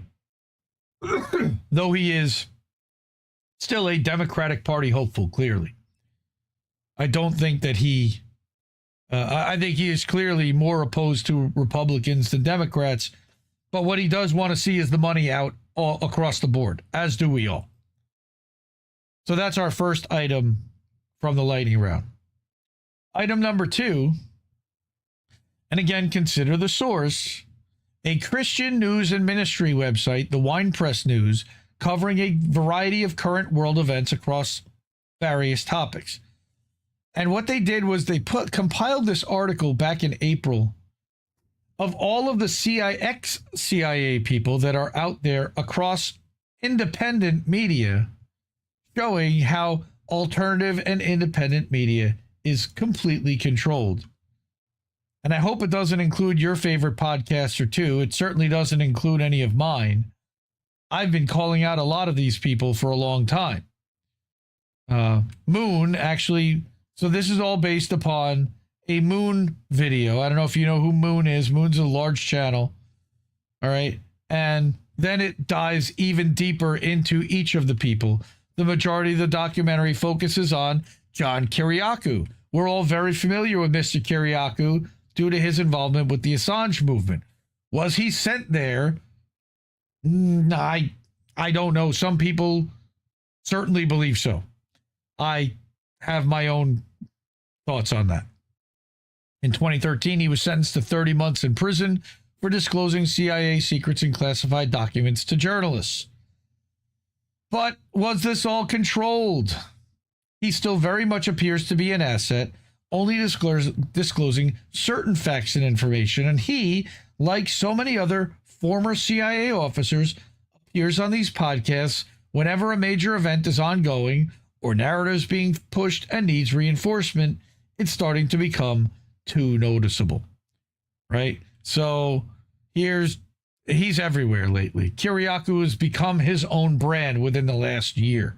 He's all over TikTok. He's all over Instagram.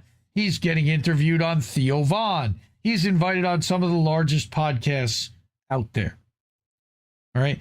Therefore, as Moon points out, any talking point written or disclosed publicly on a podcast is designed to sway public opinion, either a ruse or distraction or truth that's being allowed to be revealed for one reason or another. Because like he said, A, there's no such thing as former CIA, and everything he says has to be cleared through the CIA's information office. All right. Again, Moon nailed it with regard to Pompeo. We lied, we cheated, we stole. This, again, is an extensively long article that gets into this guy, Victor Marchetti. Oh, this clown. I don't like this clown. Andrew, whatever his name is. All right. And then we get into Sean Ryan. Is he a psyop? Of course he is. All right. And more and more and more and more. Tucker Carlson, Dan Davis, right? Piers Morgan, right? Doing a media tour. Right? How is he getting platformed on all these large shows? And then we talked about, and then they even mention and give nod to Whitney Webb on the Jimmy Dore show, talking about specifically Joe Kent, another ex-CIA guy, ex-quote-unquote CIA guy, right? And I called this right away as well. All right, speaking of Tucker, he's another CIA asset. Yes, he is. His father, Dick, was in the CIA. Tucker tried to enlist in CIA, but was reportedly rejected, so we were told. Yet he gets really on edge whenever his CIA backstory is presented to him. And as the Wine Press News has reported, Tucker has been a major asset to legacy media in pushing the global war on terror, then became a major peddler and defender of Trump, and not long after Trump became president, he diverted course and started pushing his anti-MAGA, anti-AIPAC, anti-Israel narrative, inviting some of the most Bible illiterate guests to push agendas and push blatant globalists and one-worlders. All right, then he gets into even more stuff. So take a look at this article. This is where it gets a little silly, in my opinion. All right, the New Age Doctor Network. I did not necessarily subscribe to all this, and I don't like the fact that he's using scripture at the end of this article. But this is, again, a Christian news outlet. So take it with a grain. But if even they're seeing it, it's as obvious as anything can be. So again, I will link this in the Substack afterwards that had the original links to all the stream and all the articles and all the tweets and everything that I'm showing here tonight. Fully transparent. Yes, Tucker is a clown. All right. So, next. Final one. This is also a really interesting article that gets a little wonky. And I don't agree necessarily with the ideology of the person that's sharing it and the example that they're using for the reason that they're seeing this collapse. But there is something happening on Substack, and that's why I brought this. So this gentleman, Scott Carney, uses his own evidence, but also a Taylor Lorenz freak out, which we always love to see Taylor Lorenz freaking out. Speaking of Mockingbird Media, who's denying how she works for Pierre Omidyar, though she takes a check from Pierre Omidyar's charitable foundation. And that's a whole other thing. We covered that last year. A few years ago, Substack transformed away from being a niche newsletter delivery system and into the main refuge for tens of thousands of journalists who were fleeing or had been kicked out of the mainstream media. The value prop was simple. Writers could come here to build an audience that would actually pay directly for their writing. The platform recommended writers put paywalls on posts that would encourage readers to financially support their favorites. The trade-off from other social media platforms was that the paywalls would inherently limit the reach of their best work. Nonetheless, with 1,000 paid subscribers, you could live the middle-class dream of earning close to $100,000 a year. Well, more like 80 after all the fees. And for a while, it seemed like a reasonably good trade. No one wanted journalism to die, and the new influx of writers was doing pretty good work on the platform, albeit with lower budgets than traditional newsrooms.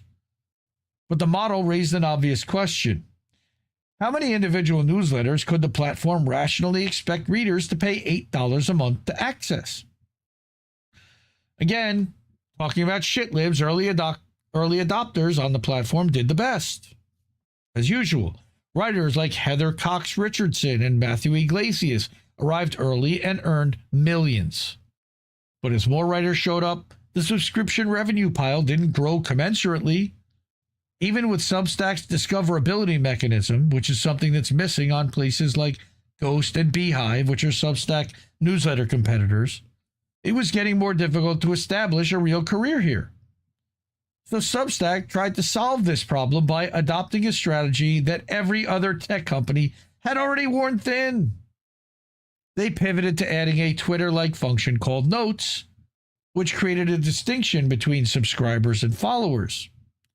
Soon they incorporated video and live streaming and encouraged posters to clip shorts into their feeds with an AI-generated clipping program, which I think is actually outstanding, underutilized, and one of the best resources out there. They make your captions for you. You can choose how they look. I've been making shorts out of the Substack videos. but you can actually make them yourself off the transcript. I don't normally accept the AI ones that are automatically generated by them. But what had happened was, in other words, Substack's growth strategy was to offer almost the exact same things as every other social media network, with more paywalling capabilities, more Stripe plugin capabilities, better live stream integration. They pushed the idea that the subscription revenues would keep the best creators on this platform, and the new engagement opportunities would grow truly massive audiences. The stated plan was to make Substack the go-to place for everything internet in a winner-take-all contest. Now, what also happened was one of the founders worked for Tesla and had a personal vendetta against Elon Musk upon the announcement that Twitter was going to shut down their public API that made tweets available to everyone, that Substack was getting massive benefit from being able to embed tweets into articles published on Substack. And they saw that was going to be ending and didn't know what they were going to do about it. They saw that they were going to miss the silo, the shares from Twitter over to Substack, and decided to build their own engine 8 months before, in October of 2022. They launched it in April of 2023, just a week before Twitter shuts down their API. But then something else happened. TikTok got bought and started censoring people left, right, and sideways. And the reason why you see all this vertical video on Substack is that they also decided that they wanted to go after TikTok's creator audience, because TikTok was demonetizing people. They were eliminating videos. They were doing all kinds of censorship, and Substack wanted to be the anti-TikTok when it came to that. They're not. They don't have a TikTok style feed or algorithm. And that's been, in my mind, a failure. But they have brought over some of the largest TikTok news people to create their own Substacks. Guy Christensen and that guy Aaron Parnas, who I don't like, but he's there and he's got a massive Substack following. But what happens is that creators started to earn a lot less. So Taylor Lorenz crying on Notes, I have over 200,000 followers, yet my paid subscriptions have fallen off a cliff. Aw. I'm beginning to wonder what's going on with the platform economics of Substack. In the past 6 months, her paid subscriptions have plummeted despite her making no changes to her content, yet her followers are skyrocketing. Is anyone else experiencing this? It makes her skeptical of Substack as a platform because it feels more and more like this app is becoming another social media feed. She wishes she could turn off the ability of anyone to follow her, because what good are followers when the follower growth seems correlated with losing paid subs?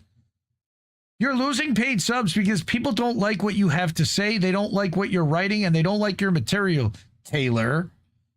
And when you're not inflated by the machine that is corporate media, people tend to phase in and out of subscription services like this to different publications. So people may subscribe to you for 6 months or a year or even 2 years, but it's not ongoing in perpetuity, like you had a job ongoing in perpetuity.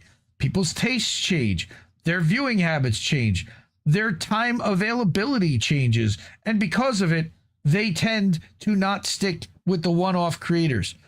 Think about all these Rocket Money apps where they try to get you to eliminate the monthly subscriptions that you're paying for so that you can save yourself money every month. In addition to the fact that the fucking economy's in the shitter right now, Taylor. But of course, she would have no acknowledgement of that. So people can't necessarily afford as much to pay for a multitude of paid monthly or annual subscriptions on different platforms. And there's a lot of choice out there. That's in addition to Disney Plus, Netflix, HBO Max, Paramount, Amazon Prime. There are other ones out there. That's in addition to YouTube memberships, Rumble memberships, Patreon subscriptions. There is a highly competitive, large marketplace out there that Taylor is competing in, and she's mad that she has to compete. Now, this person says that he doesn't have anywhere near Taylor's following, but look at his numbers, which are surprisingly similar. He's making $24,000 a year. That's $2,000 a month off of his Substack. Decent. That's more than most are actually making. It's way more than I'm making. My gross annualized revenue for Substack right now is under $1,000. I don't use this as a monetary source. He has 9,000 subscribers. I have about 7,500. And that has been pretty flat for about the last 90 to 120 days. Right? He's got 268 paid subscribers. I think we have 20 something, but not even all those 20 are actually paid. Some are comp. But what he's showing is that his paid subscribers have gone from over 300 here. Now you're seeing it down in the 260s. So he's lost 40 subscribers since May 1st, which is more than 15% of his paid audience without picking up new ones, really. I suspect that this is a platform-wide problem, and it comes back to the central issue of subscription fatigue. As the platform promotes more and more free content, users have less and less incentive and time to engage with the more thoughtful, higher quality content that lives behind paywalls. But also, you have a lot more people that have showed up to Substack in the last year. So like I said, Taylor, your marketplace is a lot more competitive than it was a couple of years ago. You've got Jim Acosta here now, and you've got Don Lemon here now, and you've got, again, massive personalities that are commanding $10 a month each. Michael Burry is here from, The Big Short. And all of these different creators are monetizing, and their purple checks now are starting to show up for the people that have 10,000 or more paid subscribers to their publication. 10,000 paid subscribers, you can actually make a living. But you need 10,000. And most creators, 99% of the people on this platform are not getting that. Zateo is another outlet that didn't exist a couple of years ago. And I called all of these out. And what this is doing is diluting the pool of creators, which sucks. I saw this, and we're going to eventually probably be squeezed completely off the platform. I'm going to use it till I can't anymore. I've invested the last 5 years plus into Substack. I've published over 2,200 articles and posts and live streams and appearances. Everything I've been running this hub through has been here. And I've seen my reach dwindle steadily over time.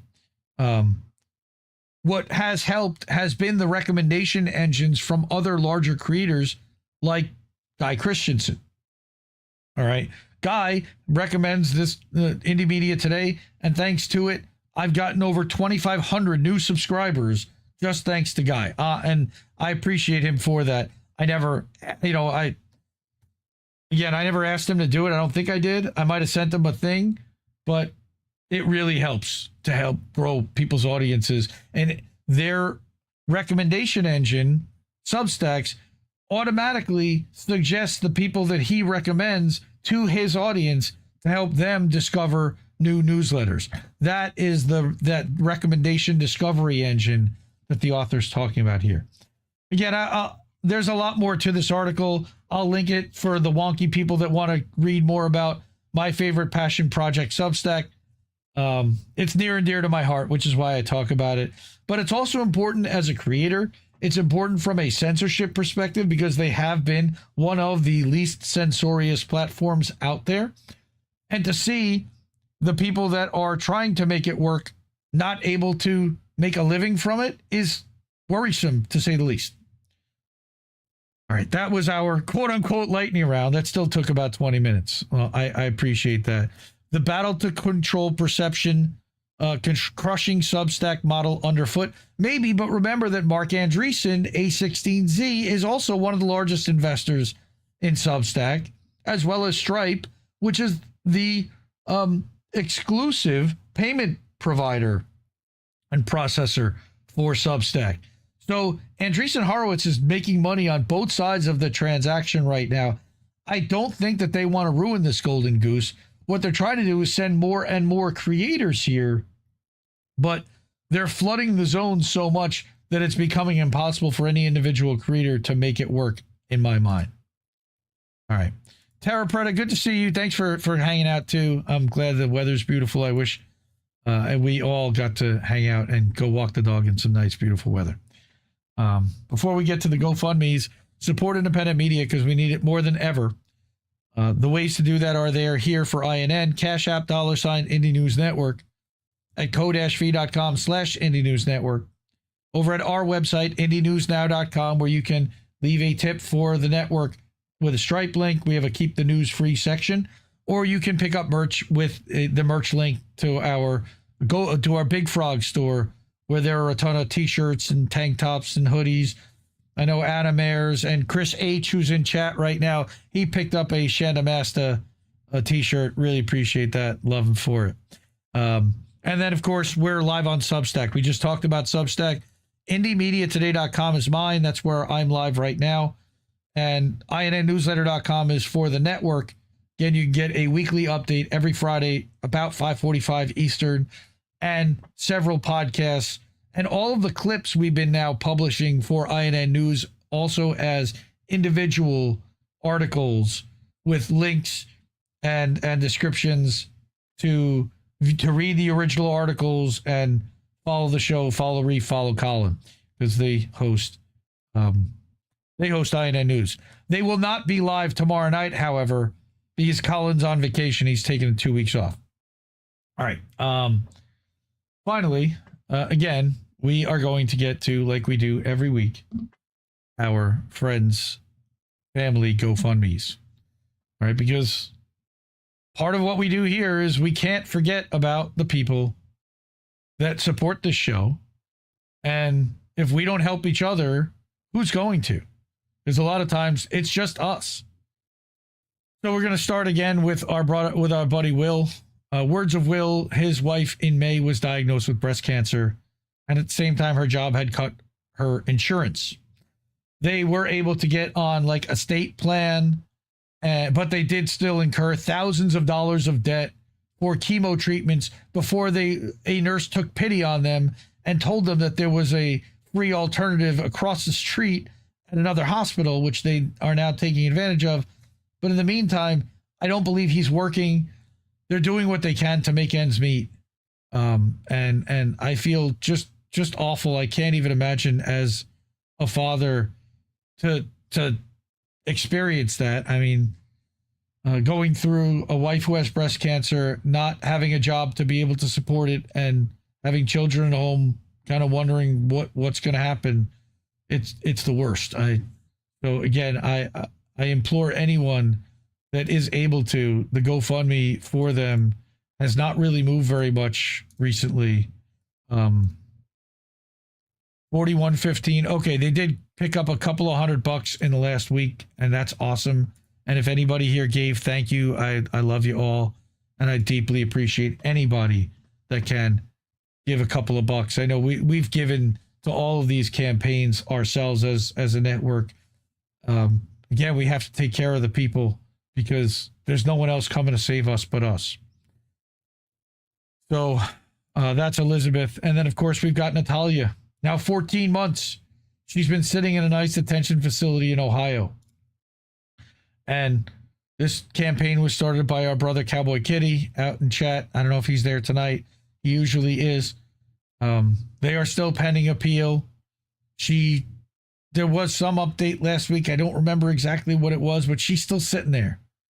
And the only people that are benefiting right now is ICE, the state of Ohio, and the private prison facility that's housing her and profiting from her being there daily.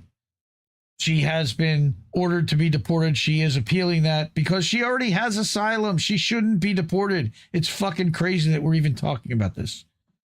And he mentioned that there was that because there was a suspected DUI right about the time that basically it waives whatever it was. So it's a big deal. And again, it's just a shit situation. So if there's anyone that can help, we definitely could use, some support to her legal fund, to her daughter. We know she's got a daughter that's probably going to be starting college, or maybe she's working. I don't know what she's doing. She finished high school.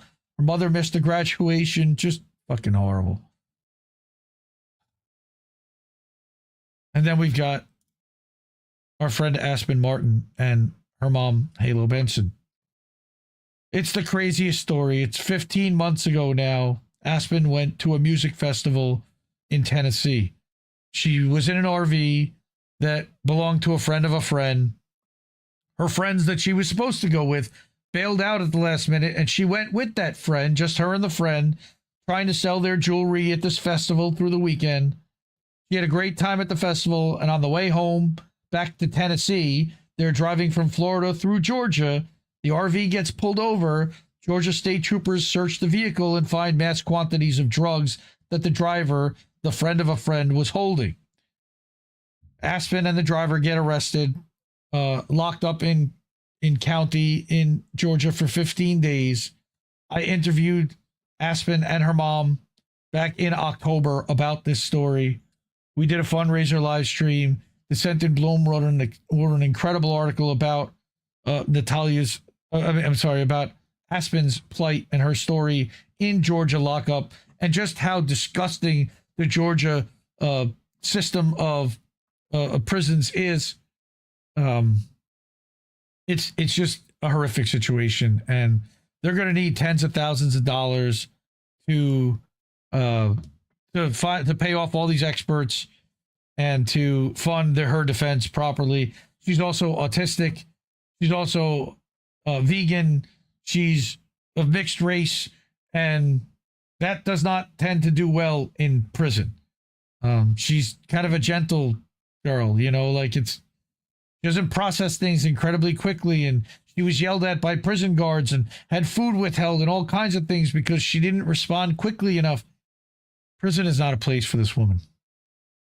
So if we can get something to her GoFundMe to help increase their ability to support this, we really appreciate that. So finally, again, we have the Shanda Masta Fuck Cancer collection, and everybody put up your sunflowers for Shanda. Our sister Shanda, Indie Media Award honoree and co-host of Beauty and the Boomer, lost her fight, which started as small cell lung cancer in August of 2024. We showcased her GoFundMe and talked about her every week on this show, and will continue to. She lost that fight in April, sadly. It was in remission. It came back. She fought it. It came back again. And fuck cancer.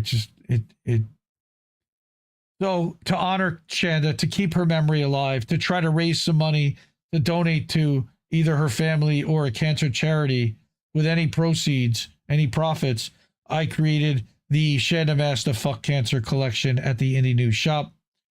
Okay, right now there is a hoodie, a tank top, men's and women's t-shirt that you can get. I sent in additional designs to the shop, fam, and one of these days, hopefully they're going to get to it, and we will get more merch in there. One with a sunflower on the front. So any proceeds we get, again, thank you to Chris. Thank you to Andy.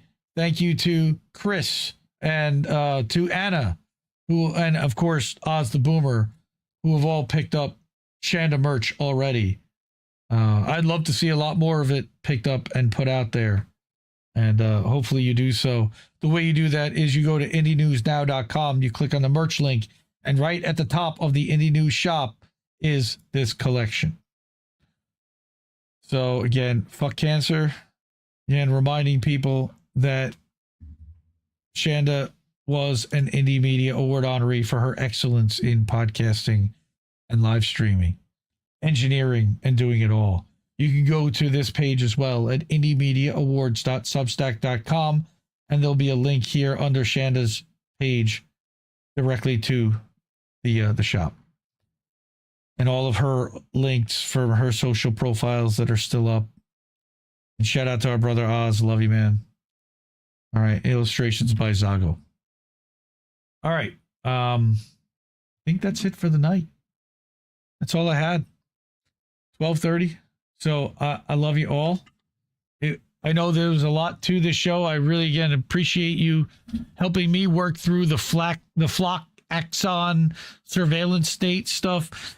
I get that it's somewhat surface level at this point, but there's a lot of it, and there's a ton to absorb, and there's more stuff happening every day. Follow Jason Bassler. Follow Ryan Christian at TLA Vagabond on Twitter. They're regularly posting stuff. Jason's also on Telegram. He's got a really good Telegram channel where he posts a lot of the stuff that you see on Twitter makes it to Telegram as well. So if you're on Telegram. But yeah, support independent media because we need it more than ever. And I will see you. What? Wait a minute. Hold on. There we go. Support independent media. We need it more than ever. I'll see you next week, fam. Love you all. No! We just fucking lost the stream.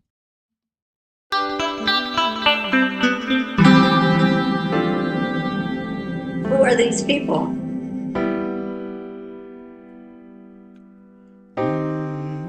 I think I liked it better being blind when I couldn't read between the lines and when I couldn't see the cracks in the structure that lay bare before me the whole time.